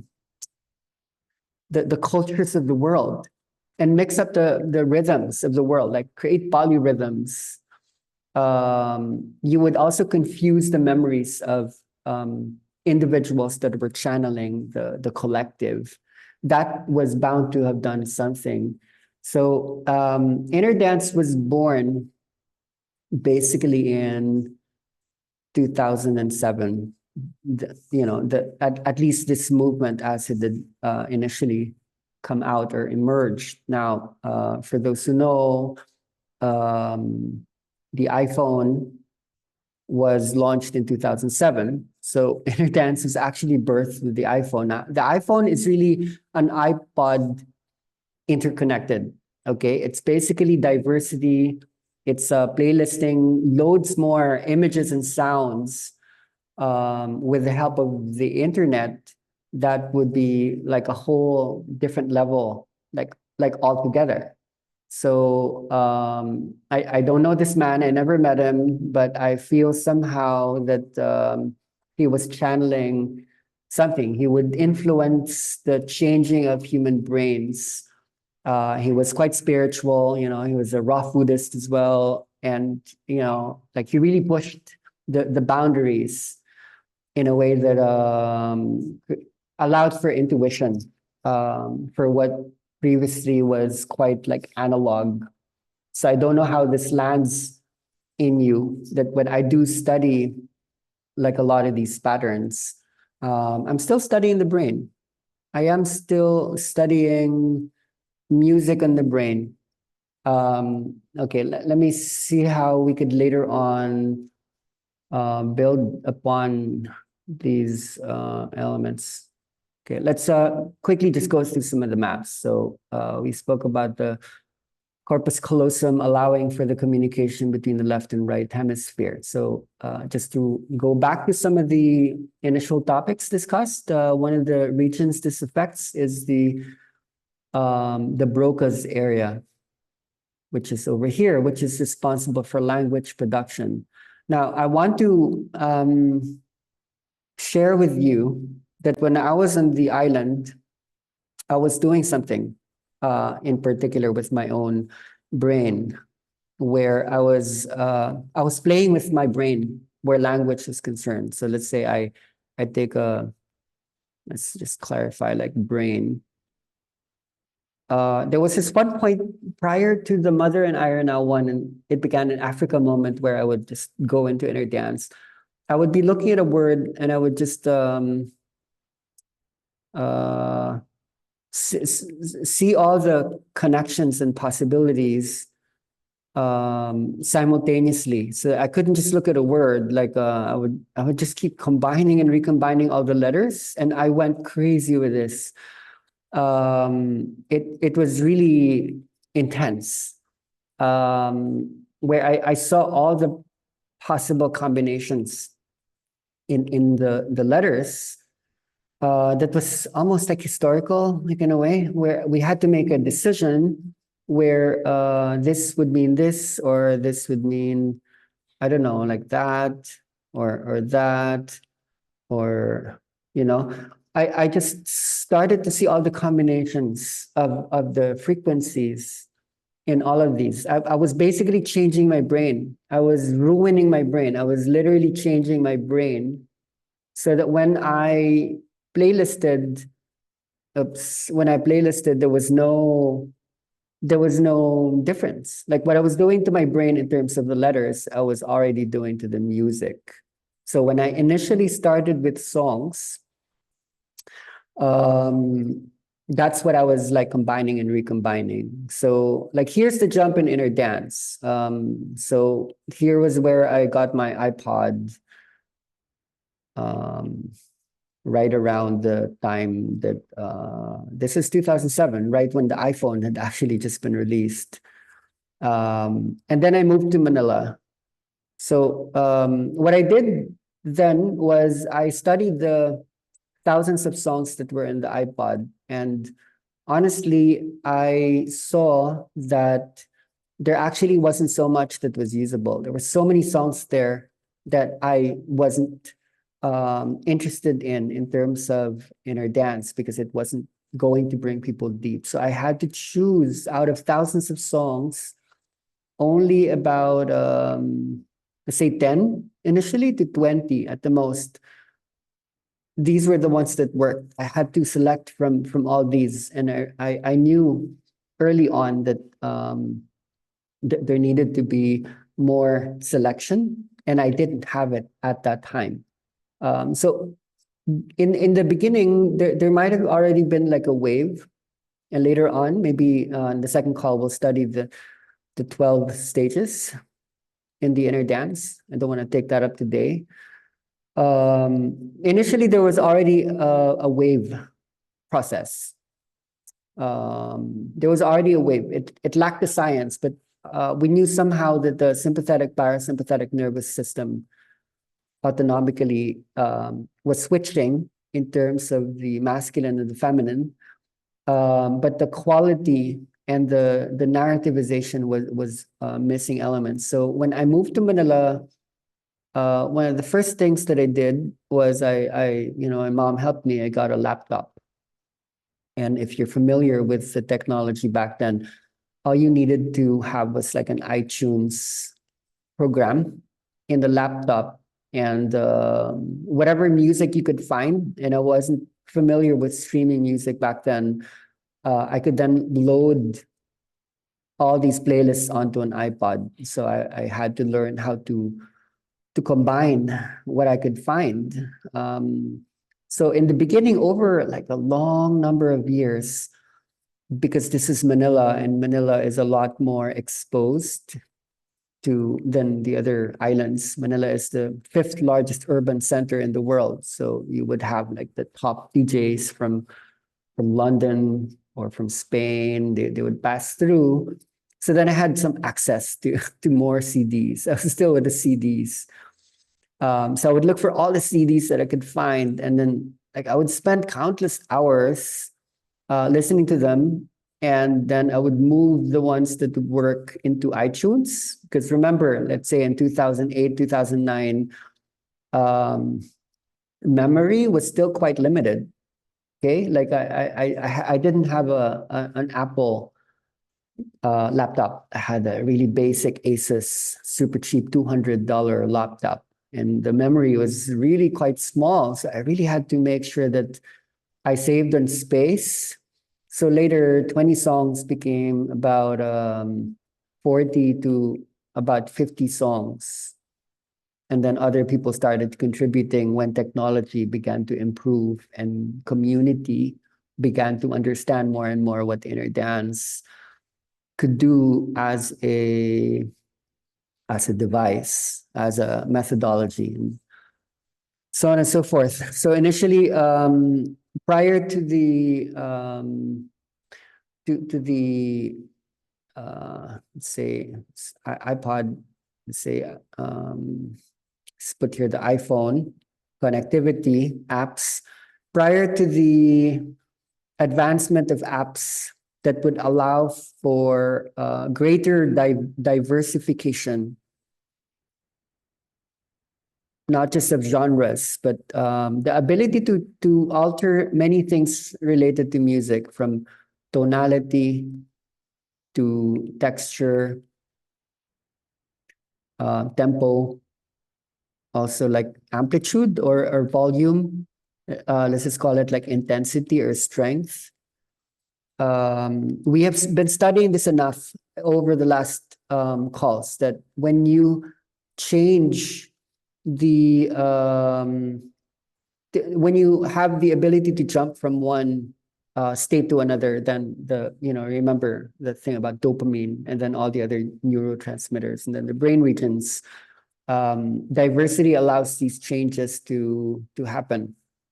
So the more diversity we were able to hold historically, then the mind, body, brain began to expand even further, so that as the inner dance was like scattering across the world, more inputs would come from the Americas, from Europe, from Africa, from Egypt, from Australia, that were adding more and more to diversity.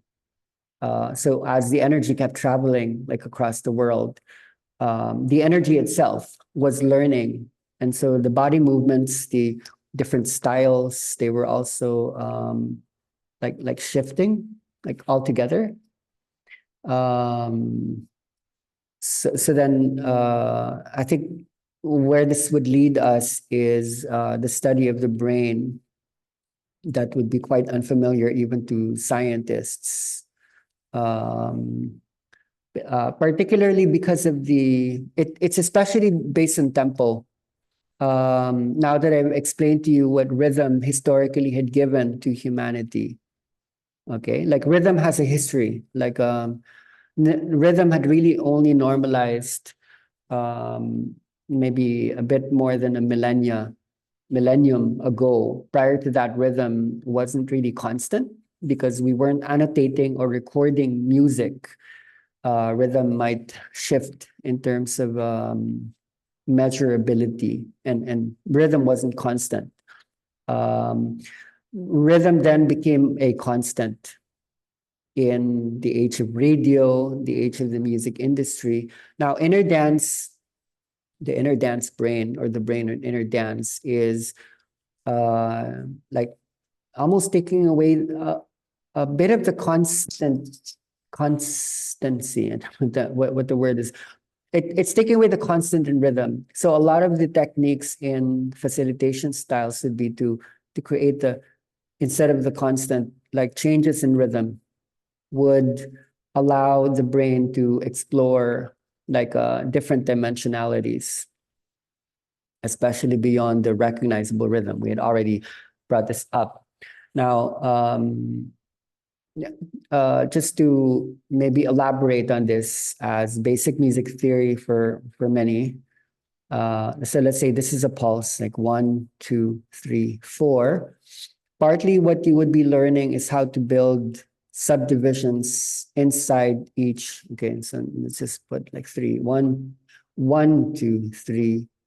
1, 1, 2, 3, 1, 2, 3, 1, 2, 3. So that would be pulse perception, or 1, 2, 3, 4, 1, 2, 3, 4, 1, 2, 3, 4. This is how music is built from the basic. Like rhythm is where it begins. It creates the platform upon which you can build the subdivisions. Subdivisions can be either still rhythmic, like you can build a small rhythm inside a bigger rhythm, or you can build like harmonies where you could build like textures, or you could put accents. Okay, just for you to recognize why is it that certain musics are working as opposed to others. And then later on, maybe in the next call, we can look at the spaces in between the rhythms. So let's say you're building diversity in rhythms, and diversity means you're doing combinations, meaning you're changing from one rhythm to the other. Then as you make changes, you would also create like transitions between the rhythms. Like let me give an example of how that works using maybe Logic Pro. Let me make sure we're sharing the sound. We are sharing the sound. Oops. Oh, did I close it? I'm sorry. Applications, media. So I learned this initially through musical instruments. Before I used synthesizers and apps, I would use like rain sticks or shakers. So let's say a transition would be, let's say, in between in between like a song and then another song, you could create like a rise in the music. You can use your own voice when you do this.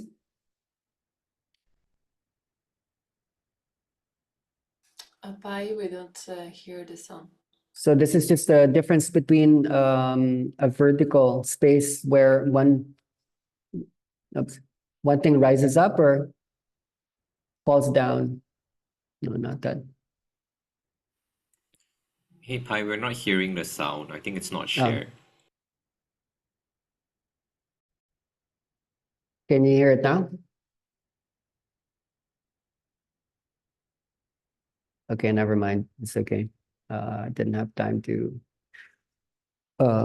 Yeah, it's a basic thing anyway. And maybe we're not meant to go into too much technicality. So let me just close the lecture, the talk. Let me make sure I have everything that is in my notes. Just so we can open the space for more questions, and then we can approach the topics from there. So what I would love for you to study initially when you study music is called the pulse. Now, the human brain or the human mind can recognize pulse very easily, even like in the brain of a baby, a newborn or a child. It doesn't take much for a human to establish like certain rhythmicities. Now, what is interesting is pulse perception is actually quite rare in many animals. Like a lot of animals, most animals can't actually follow like a beat. Now, one of the only animals that can seemingly like follow pulse, I download like a video here. Oh, no, okay, so maybe this is the, would be birds. And it wouldn't just be any type of bird.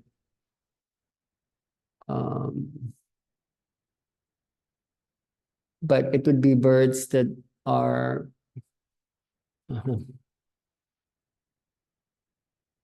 but it would be like songbirds. Wait, there are some primary examples. I haven't seen this. No, this isn't it. Yeah, this is interesting.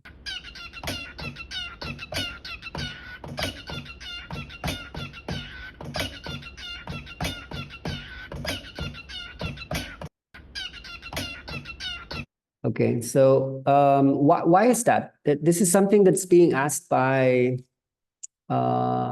science right now. What is it in birds that allow it to establish like pulse perception? Why can it follow a beat? Considering like apes including monkeys. Supposedly they are the nearest to our, brain state, but you actually need to conduct quite a bit of training for apes to follow a metronome, to establish pulse perception. So birds can do it almost instantly, and it's the birds that can sing. So understanding that song requires rhythm perception or pulse perception. What is it in birds that is not so present in apes now? Like over the weekend, I was watching all the Planet of the Apes movies with my kids. I don't know, like this is pure coincidence. There's something in bird brains that's quite similar to humans. And there's basically brain parts that are analogous to like the areas in humans that's responsible for language production, like the Broca's area, for instance, or the Wernicke's area. Okay, the Wernicke's area in the brain is responsible for understanding or comprehending like what other people are saying. Broca's area would be the part that's able to produce language. So when you're experiencing light language, then you're lighting up the Broca's area, playlisting your language. Wernicke's area would be playlisting the words that you're hearing. Okay, so there's a difference between language production and language comprehension, as well as music production and music comprehension. Now, one of the interesting things about this is when we study the brains of musicians, what we would find is that musician brains aren't wired as normal brains. Like musicians have a thicker, for one, like corpus callosum. But what is more interesting is musicians have a thicker arcuate fasciculus. Now, what is the arcuate fasciculus? One of its main functions is it wires the Broca's and the Wernicke's area together, so that what you hear and what you speak need to meet. Like even as you speak, you're listening. Even as you're listening, you're producing language internally. So musicians have a thicker arcuate fasciculus, and I would go so far as to say that those who are laying down in the inner dance process, you're probably like musicians thickening your corpus callosum, which allows for more connectivity, but you're also thickening your arcuate fasciculus. So I find this ironic, primarily as comparing us to birds, songbirds and humans. What we have are language production areas, which other animals don't have. So that's one of the reasons why cockatoos or parrots can repeat human language. It's because they have language production areas and language comprehension areas a little bit more developed than other animals, which is incredible. So you're actually serving people by getting folks to lay down, and this is where we honor music, actually.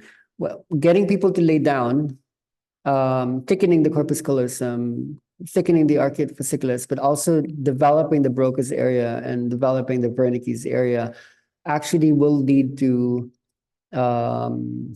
like heightened intelligence or wisdom.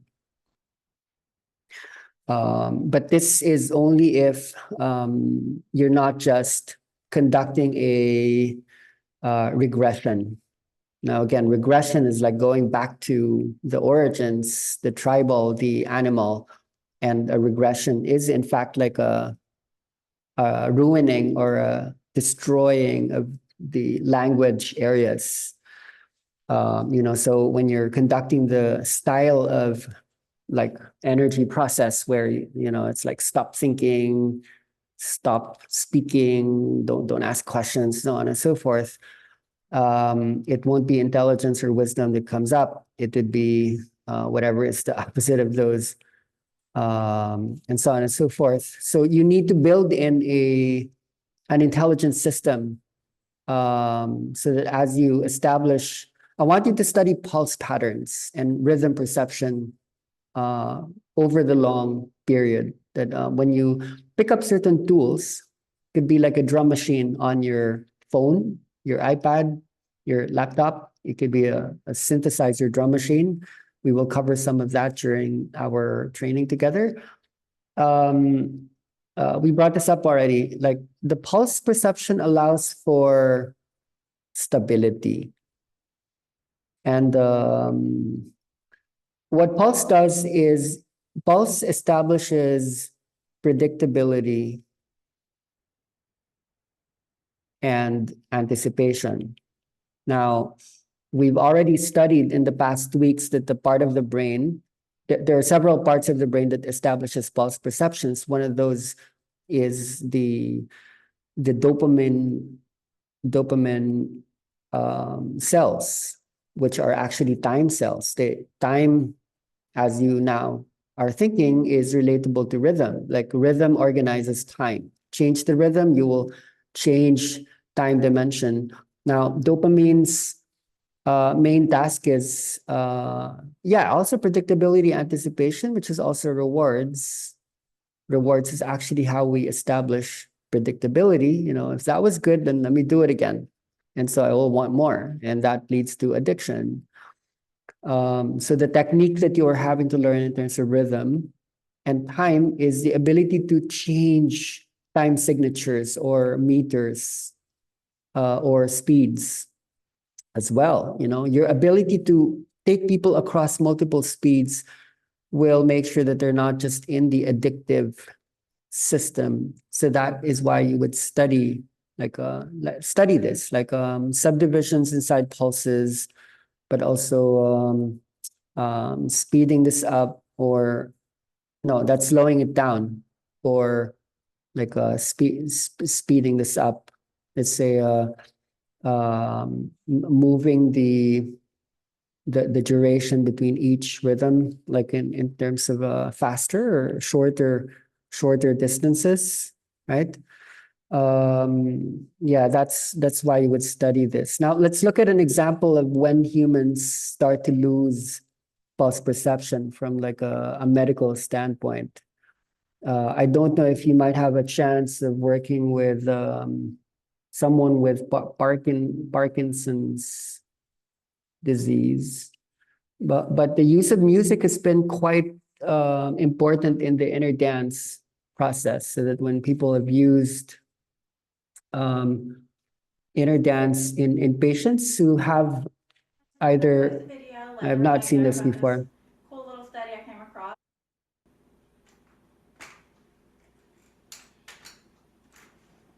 Take off.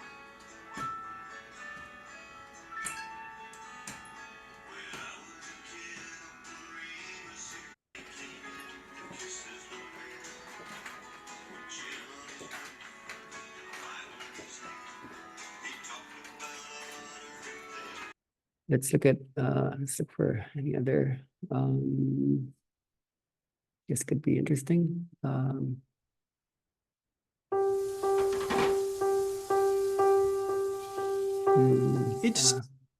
it expands or compresses the music so that the beat of the music matches the beat of the walking or the cadence. Okay, yeah, go ahead and do your own research on that. Basically, what I'm saying is music entrains dopamine release and production, and studying like what is enough constant that allows humans to operate as they normally would, and then what does it mean to go beyond that? Like that's like some complex elements that we had started to introduce in the last calls, which is to help ground some of the prior themes into what we're talking about today. Okay, so yeah, a lot of information as usual. I want to see if you guys have any questions. For now, I'm really just wanting you to understand the global story and how all this started. hoping to give you a history of brain, language, music altogether, as well as culture. Like we have people here from the Americas, Asia, Australia, and Europe. Might give you some interesting worldviews on the new and the old. Okay, so any questions and observations, realizations, insights would be welcome. Thank you.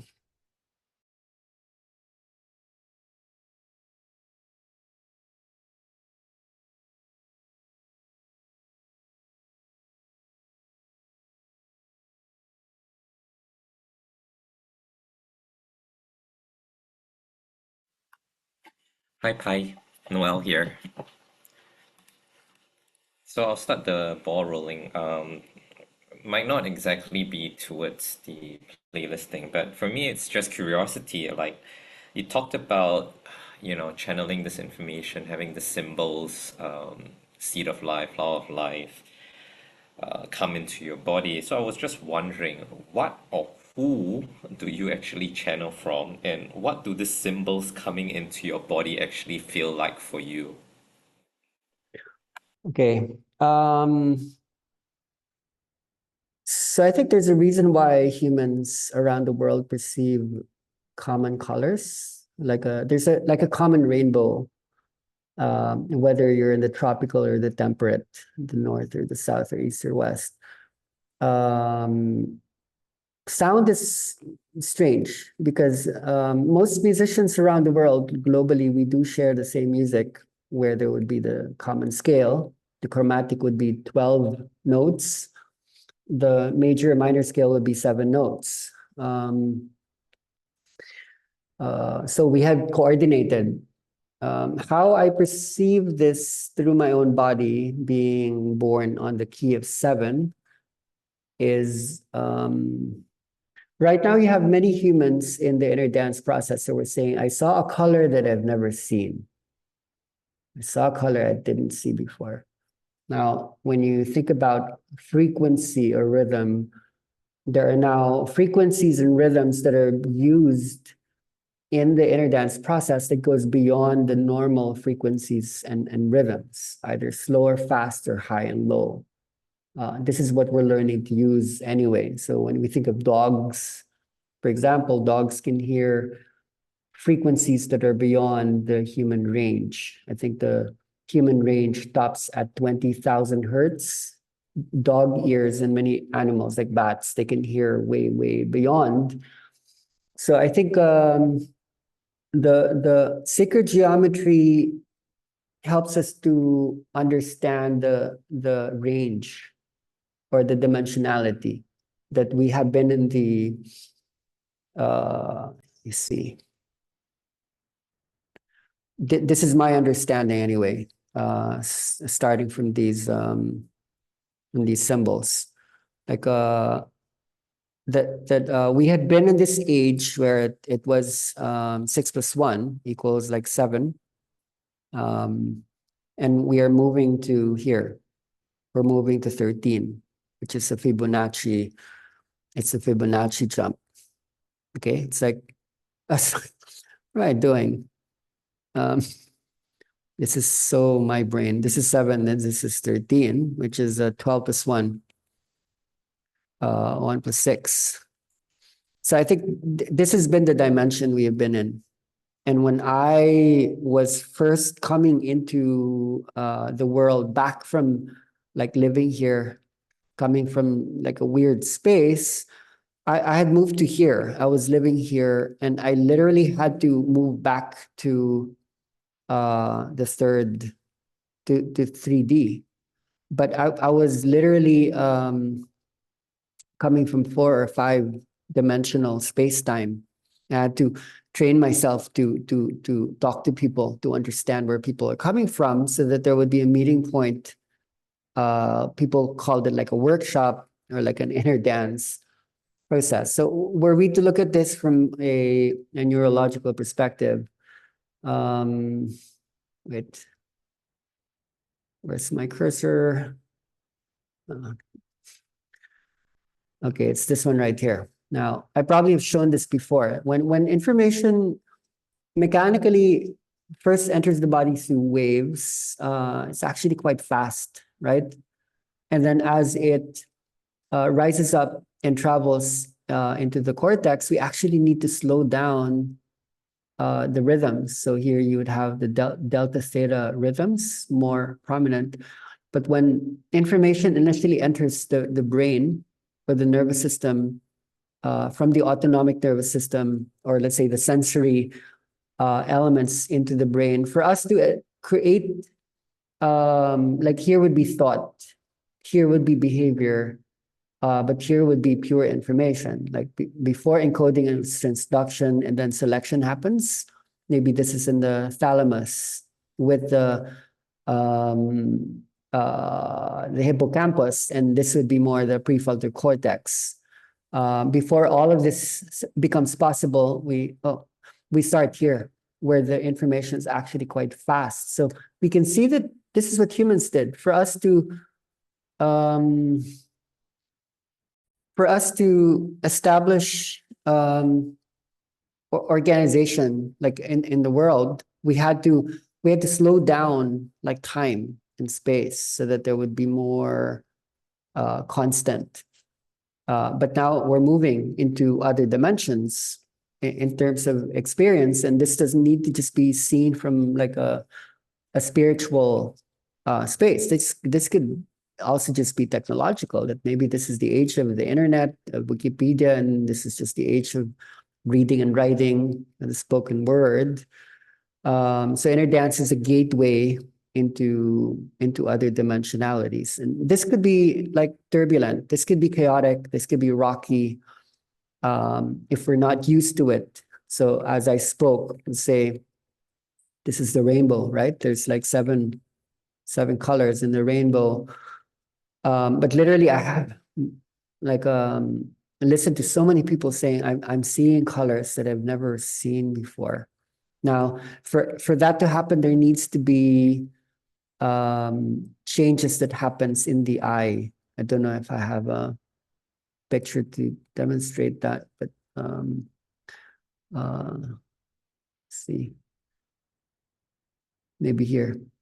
Most people are trichromats. This orange wouldn't be there. Now, like there are people who are now tetrachromats. They can see colors that other people can't see because the eye itself is changing, meaning perception is changing, which would mean that if your perception changes, your experience would change. And that's dimensional. There's like a dimensional shift. So like a lot of the old music can resonate with this, but right now we're moving into other forms of music that's able to hold like a lot more information. And this could still be a brain state, like in a way. So I don't know if this makes sense, but this is how I was perceiving everything, like in the beginning.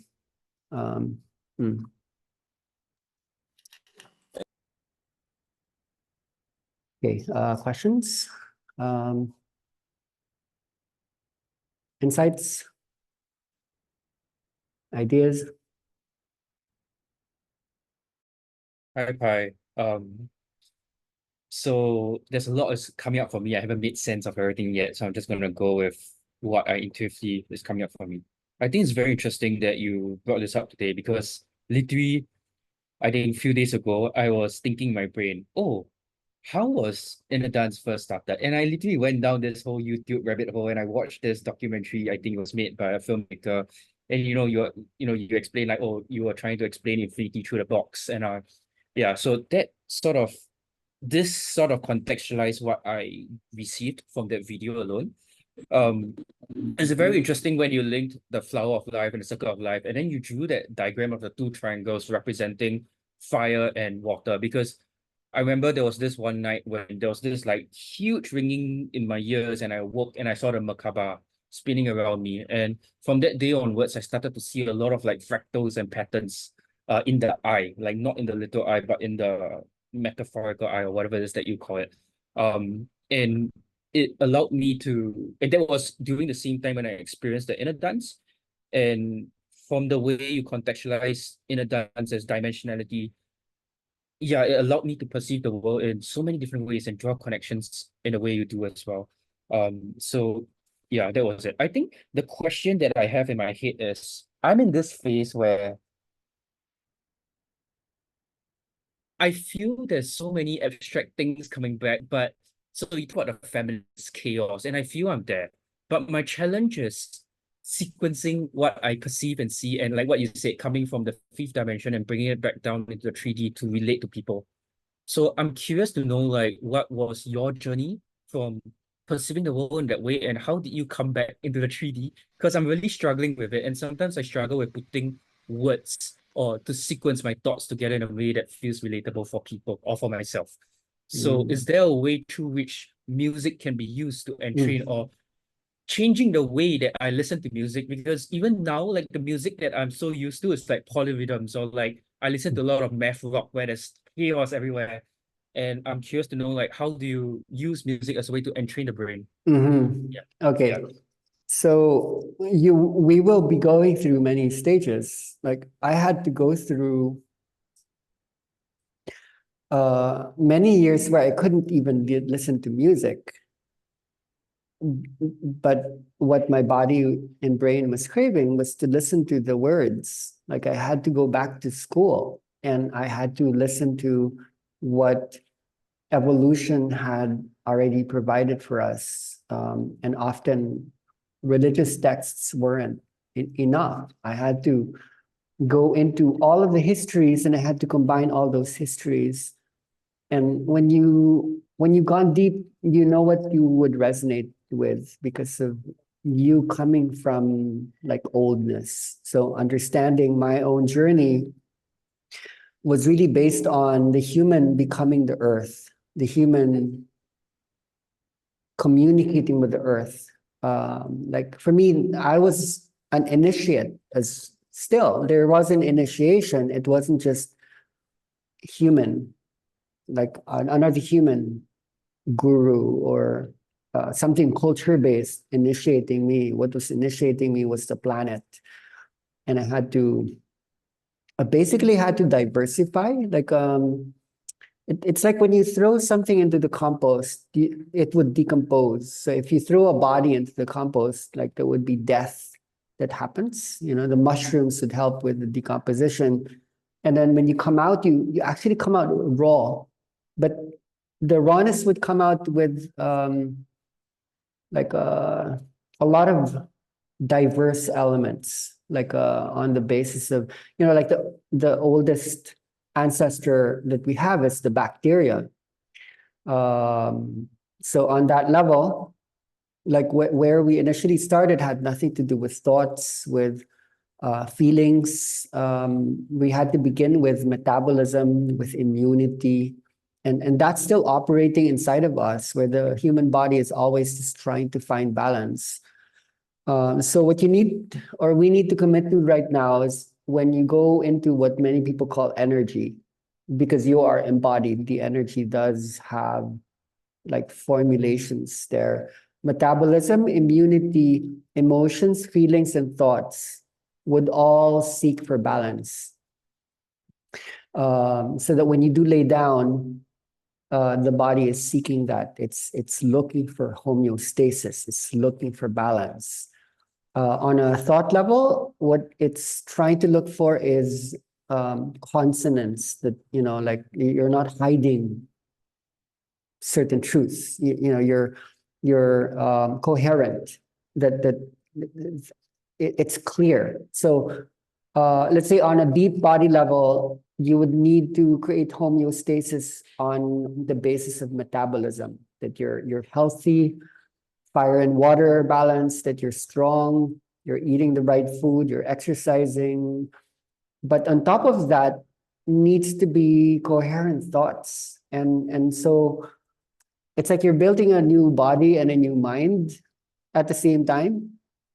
So yeah, I guess certain musics that would like serve you at the point you're at, like looking for like what's the right rhythm. It's really up to you. What's the tempo? What's the pulse that you need? Like I normally require super fast tempo with a huge bed of super slow. So the playlist that I share with people, it's actually selfish. I'm building them primarily for myself because I need them. I require them when I'm walking around in a shopping mall with my kids, when I'm trying to like prepare for trainings as I drive around the city because I have to do errands.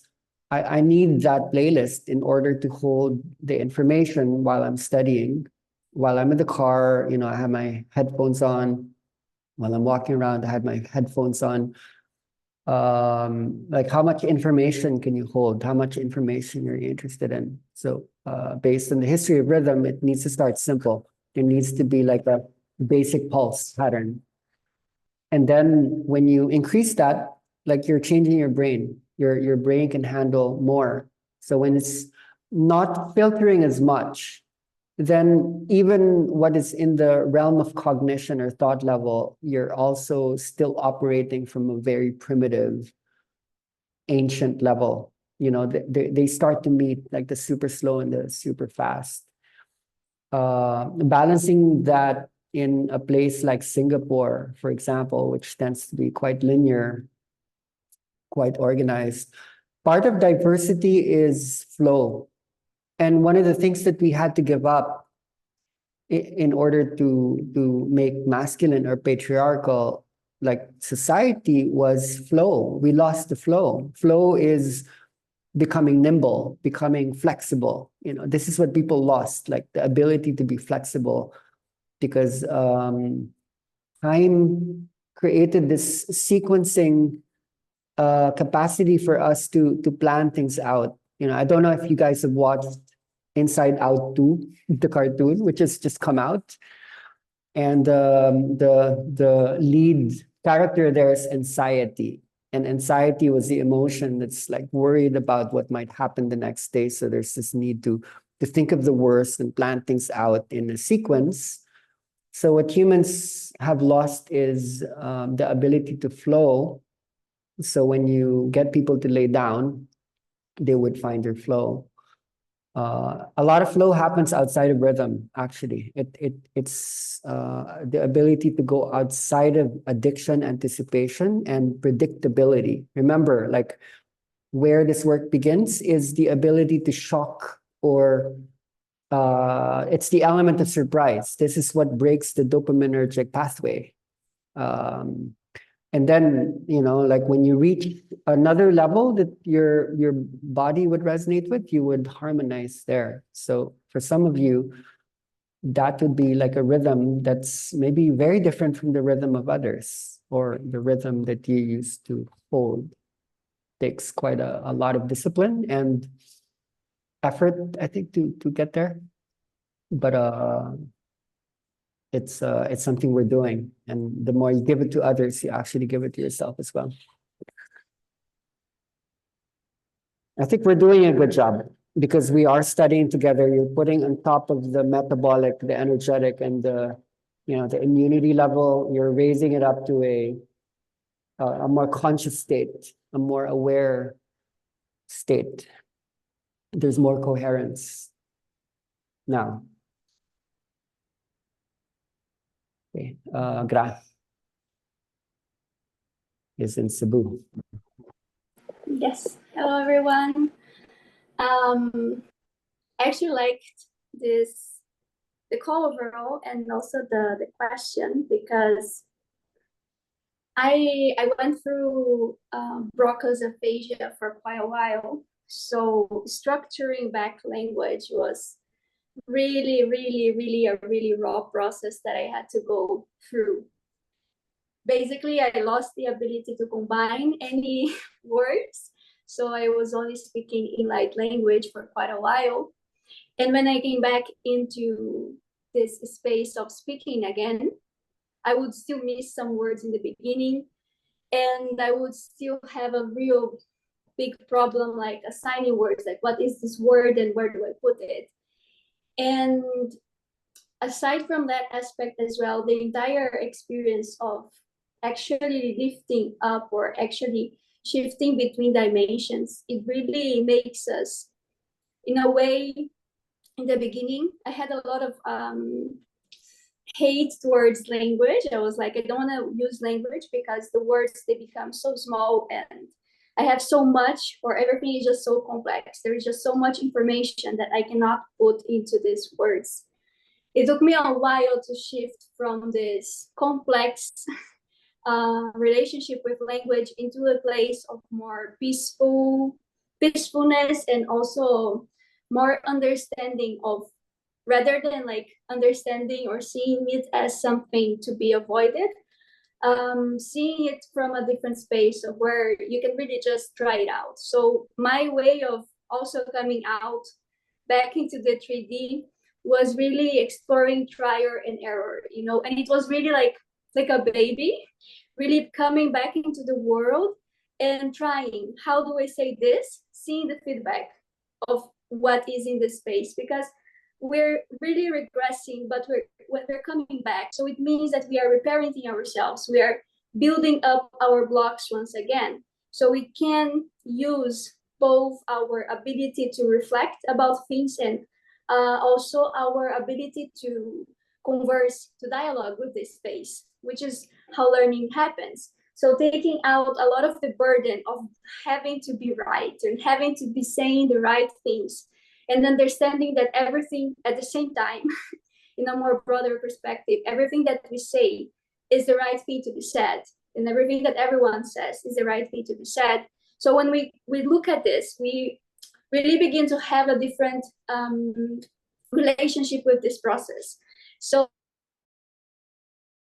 trial and society, or being and doing things, is really what has shifted a lot of my relationship with this, especially this last year when I started to hold more of my own online courses and to actually build more communication on this, like putting more things on Instagram and talking more with people, you know, like people messaging me on WhatsApp and asking about things.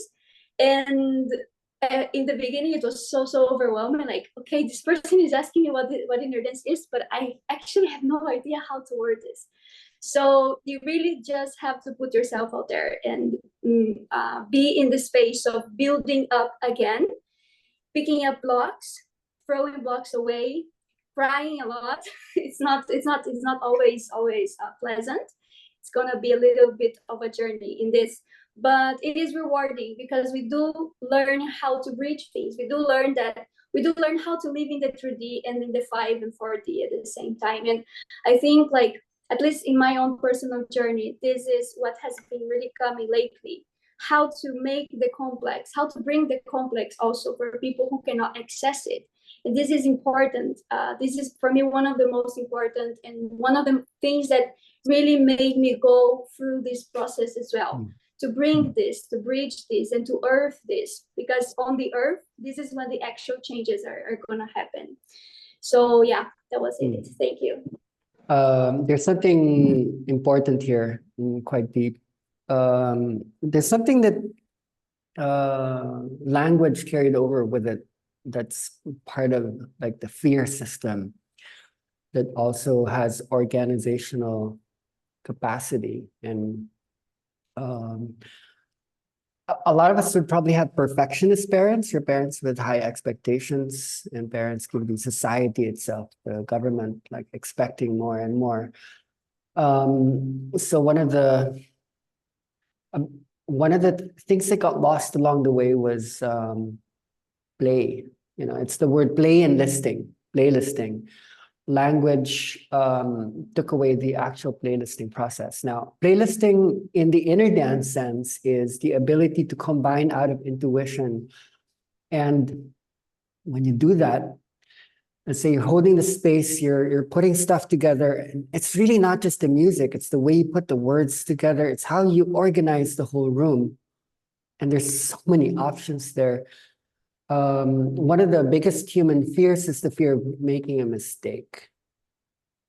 It's the fear of experimenting. It's also the fear of playing. And now, this is one of the reasons why game or gaming is going to be the biggest addiction for many humans.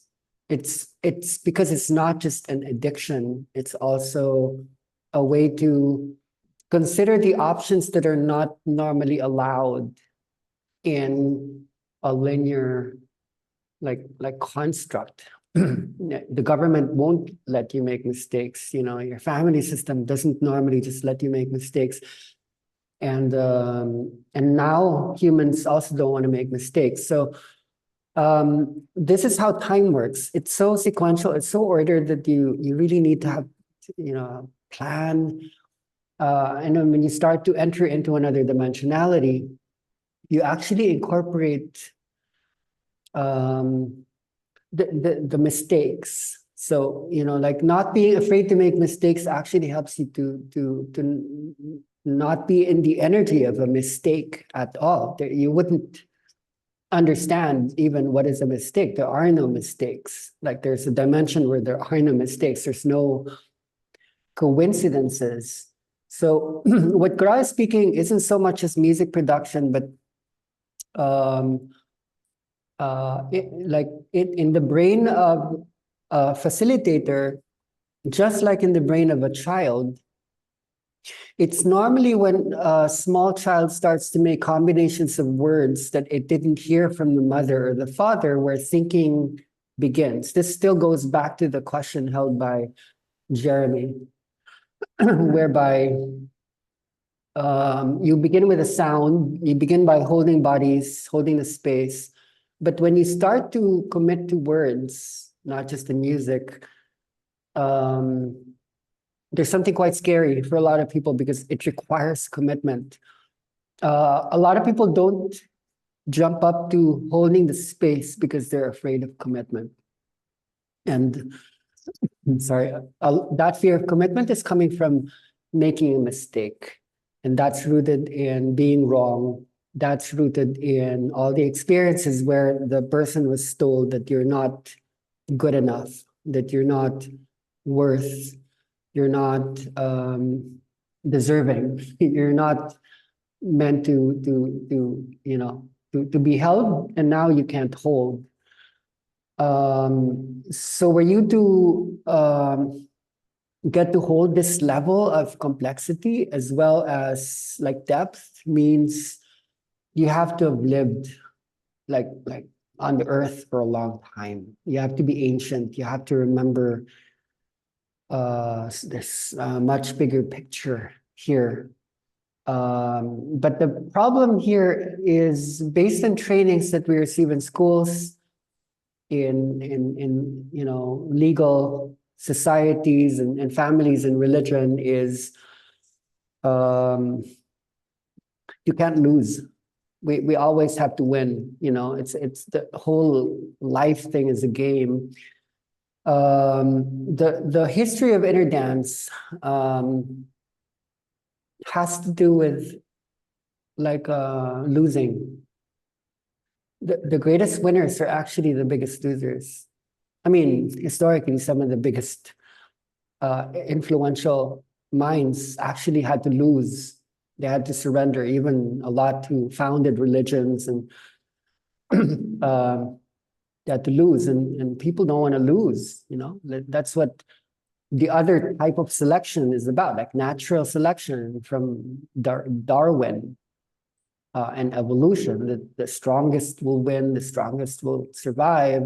So again, study the process of laying down, and we can go deeper into this if there was a space later on. What does time perception look like when you absorb the world, when you take in the world? Now, I would go so far as to say that this is actually the contradiction or the opposite of language. Language, as we have experienced it, is a way to project one's intention rhetorically, like intelligently, forcefully, so that we can get what we want. We can negotiate, we can transact, we can project. Now, when you study inner dance, it's the opposite of projection. Instead of projecting things into others and throwing things to others and wanting to fight and wanting to compete, based on design, the original design of inner dance, with the music laying down, allowing one to surrender its reception. It's the ability to receive. It's to receive the sound of the world. It's to receive with it the pain of the world, the history of the world. The word for that is like an inloading of the planet onto the individual. And many people who believe that the world is separate, they would not allow this. This would seem like the worst idea. Like, why would I accept the world? It's not me, it's you. You're separate. You're the world, you're that other person. This is my space, that's your space. But to actually reverse that is the exact experience of death, which in many ways, when you become the cosmos and the universe once again, that's actually birth. But we had conditioned ourselves to think otherwise.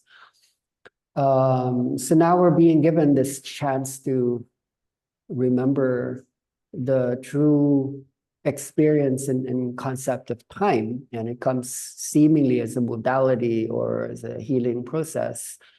But actually, this is what it is. So these descriptions of aphasia, people going into regression, like a baby, like pure space. It's the ability to experience that while you're alive, especially beyond just a workshop or a psychedelic journey.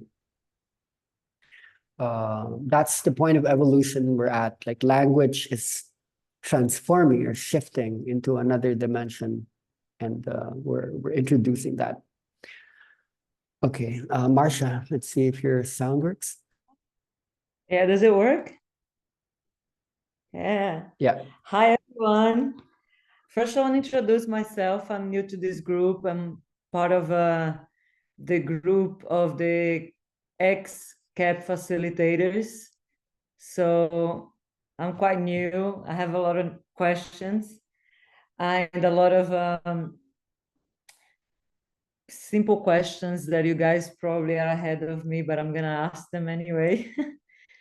Now that I have a broader understanding about the physicalities of the body when we lay down, and we advise our participants to face up, I have noticed in my sessions that some people just can't for health reasons, and they ask if they can sit down.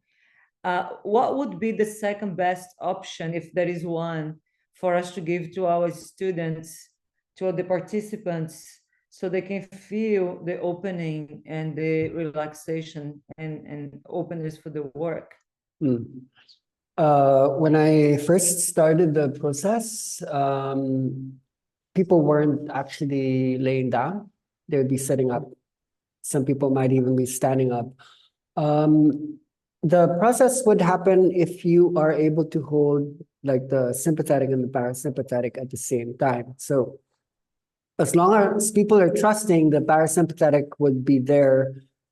But what I would do is I bring about like a certain level of confrontation that would activate like the heart rate, the fear response, but at the same time they're open. One of the most powerful ways I was able to do that was actually through language, whereby I wouldn't use music. I would literally just speak to them about like, who are you, or what is the nature of the universe? And then you literally feel them shift. The reason why I devised a way for people to lay down was I wasn't able to hold the sitting up space beyond a certain number of people. So let's say I went beyond, 5, 6 people, it wasn't as easy anymore. Especially because there's always that diversity where you have the experienced people. Let's say, let's look at 4 types. There's like the resistant, there would be the curious, there would be the open, and then there would be the ready. And you have a mix of these, the skeptics, the believers, the people who are in between. I'm not really sure, but this is interesting. So we needed like the least common denominator for openness, and laying down was it. But it should help you to understand that initially, like laying down was not the normal starting point. Later, maybe people are sitting up, then they would lay down. Some people lay down, they would sit up. So it's going to be up to you, because I can't describe to you what it was like, because it was just the energy was there. I think where you're already not starting is because you already have a lot of people who know the process. So if you introduce this other mode, okay, the difference is when you're sitting up, even when your eyes are closed, you tend to activate more the prefrontal cortex, which normally are able to shut down when you are laying down. So let's say if you're still able to trigger the autonomic nervous system, the basal ganglia system, the limbic system, which would be the non-thinking parts. If those are activated, and yet people are also activated the prefrontal cortex, there's nothing wrong with that. It becomes more of a conscious trance. So if people are already so-called activated, they're resonating, they'd actually work hard not to be in it. Because they're there, just them being in the space, they would but our advice to space holders who've been at it for maybe, I think you haven't really been holding space yet for a year, have you? You haven't been? No. Okay, so let's say 6 months to a year. What would happen is the ones who are getting into more an advanced state, it actually doesn't make sense for them to keep laying down. So based on tradition, we would create a community element whereby others could start helping to hold bodies. And then they could already be part of a training group, and then later they would facilitate. So the lead person would start to organize information for them to make their way through, so that you're not really just holding the space, but you're holding people who are holding the space, thus getting to reach more people. And that partly becomes responsive. That becomes partly possible when others aren't just laying down anymore. It becomes more community-based. Okay, thank you. I have a ton of other questions, but I'll probably write it to you. I would like to ask you one thing. I went to visit a friend who was recently diagnosed with cancer, and I told her about inner dance. She actually is very familiar with CAP, and she asked me if there is a playlist that we could recommend for her to listen to while she's in the hospital that would be healing. And Yeah. Nice. I didn't know which one. Okay, I'll send you a couple. Thank you so much. Love that. Thank you. Okay, Brendan. Hello, everybody. I'm just trying to get what I was going to say. Originally, it was all based around the changes and changes of pulses and that, how it can changes your perception of different realities, I guess. But then someone introduced, since I put my hand up, about perception, and I was sort of thinking about, like, are there lost pathways similar to inner dance that uses sound and different tones, but now may be perceived as disabilities? I'm sort of thinking of something like tinnitus, where there's ringing in the ears and different tones, and people try and stop it. And really, could inner dance be a gateway to say, right, we know through inner dance and this different tones and pulses of change, we perceive things differently. So if we go back, like reverse the truck back a bit, beep, beep, beep, into history, was tinnitus may be seen as a healing or a gateway to different pathways and rather not an illness, where almost like you're forced into hearing different tones and different frequencies, whereas the body might have been thinking too much and mind over racing, and the body just naturally give you this gift of tinnitus, where it's like you're forced into it. Your mind's hearing something but can't really make a story of, or and then totally opens up new perceptions. So yeah, I just found that really fascinating. Is maybe this a new pathway is a pathway that opens up old pathways as well. Go back on and see things that now perceived as a disability, but rather actually a great ability. This is, I think, one of the reasons why Kundalini was a good concept. This is where I do respect the literature in Kundalini, whereby there would be a list of symptoms or manifestations to accompany so-called spiritual awakening.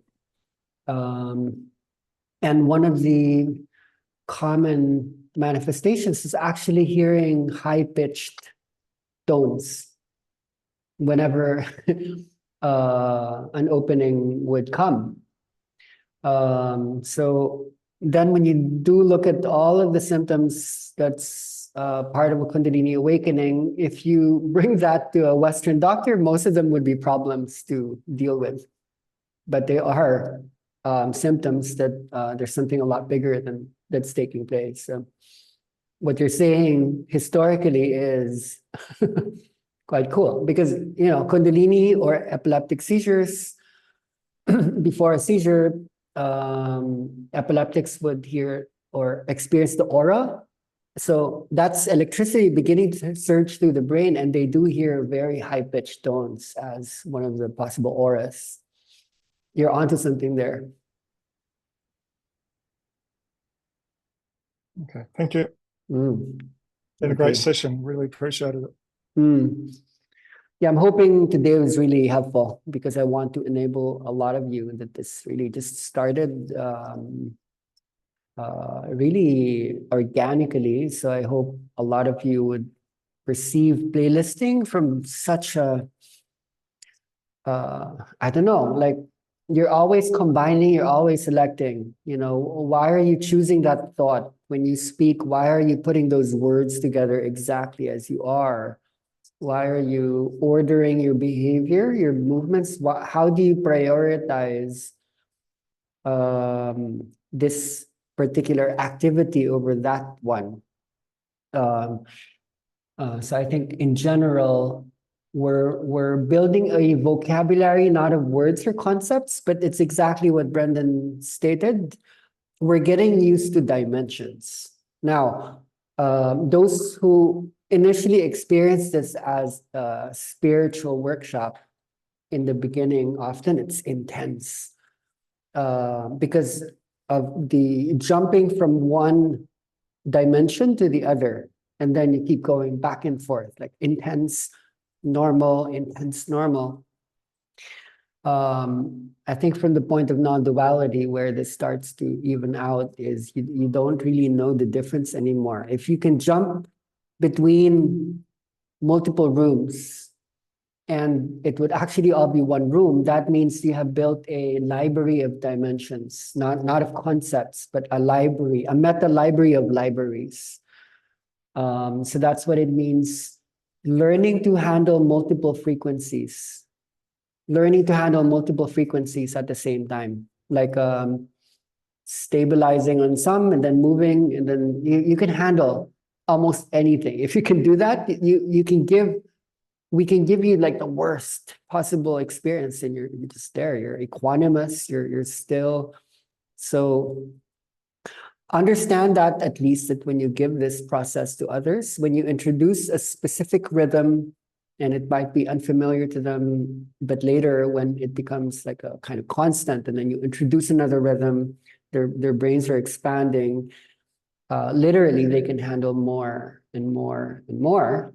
So right now you're studying so that you can give them more information when that's needed. But for now, what's going to be needed is just more diversity of rhythm. So start collecting noises, frequencies, music that you feel might be interesting. Over the next weeks and months, we'll learn how to combine those like in certain ways.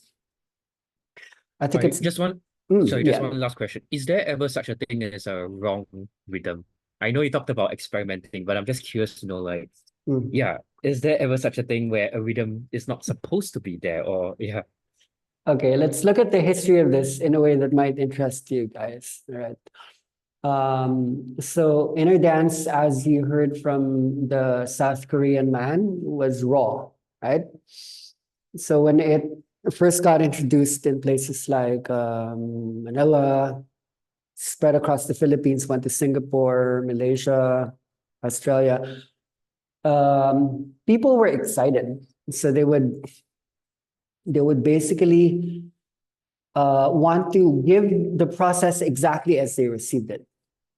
And a lot of it was cathartic. It would be like, like World War X. So what was beautiful and irritating at the same time is when people started to go through trainings, what they would do is they would go beside bodies, and because they lacked the rhythm, they literally would just go beside them. That's the style. That's the actual style that initially first came about. So I would really just advise people pick up the drum, learn it, like either watch YouTube videos or go to a workshop, but learn rhythm. This is actually what I wanted to say, and this is partly where Grau is coming from. When you learn to facilitate, you're serving others, but even more so, you're serving yourself. When you learn music, you are organizing vibratory structures in your nervous system. So don't just study concepts. Why not learn music? Pick up an instrument, get interested. It could be as simple as a shaker. It could be like in our healing centers, we would have shakers, we have drums, we would have rain sticks. You know what a rain stick is? It's really good for transition elements. So learning music will organize your brain. It will bring wisdom. So you can either choose analog or digital, but please work on rhythm so that you're not there just making a whole bunch of noises. So go back to Jeremy's question. The trigger elements is not a mistake. It's good to wake people's energy up. But if that's the only thing in your vocabulary, that you're literally going around the room making noise, you're not giving them anything stable. That's good. They can throw out the garbage, they can die 1,000 deaths, but you're not giving them anything stable. And when you learn rhythm, harmony would be using your voice to harmonize. There would be overtones, harmonics, and a lot of facilitators, they're not actually in tune, which might have a role, but there is something beautiful about harmony as well. So if you haven't really attended to your musical gifts, this is your chance. It will organize your own brain when you organize your music. And I'm excited for facilitators to learn that. So there are music producers, DJs, and musicians who come into the Kundalini and inner dance practice, and they decide that when they do trainings, they're not really teaching people how to hold bodies. They're training people how to handle the programs and the instruments and so on and so forth. The more you know how to do it, the more you can scale. Like literally, you can organize the vibration in a room so you're not touching people as much. I'm really excited for you to discover that. Okay, amazing. So let's call it a day, a night. Thank you, everyone. Maybe for those who want to join the second call, we can meet you there. You can unmute, help me close. Thank you, thank you. Thank you. Thank you so much. Thank Bye. you. Thank you. Bye-bye. Thank you, Bye. everybody. Thank you, bye. Chao a todos, hasta el jueves. Adios.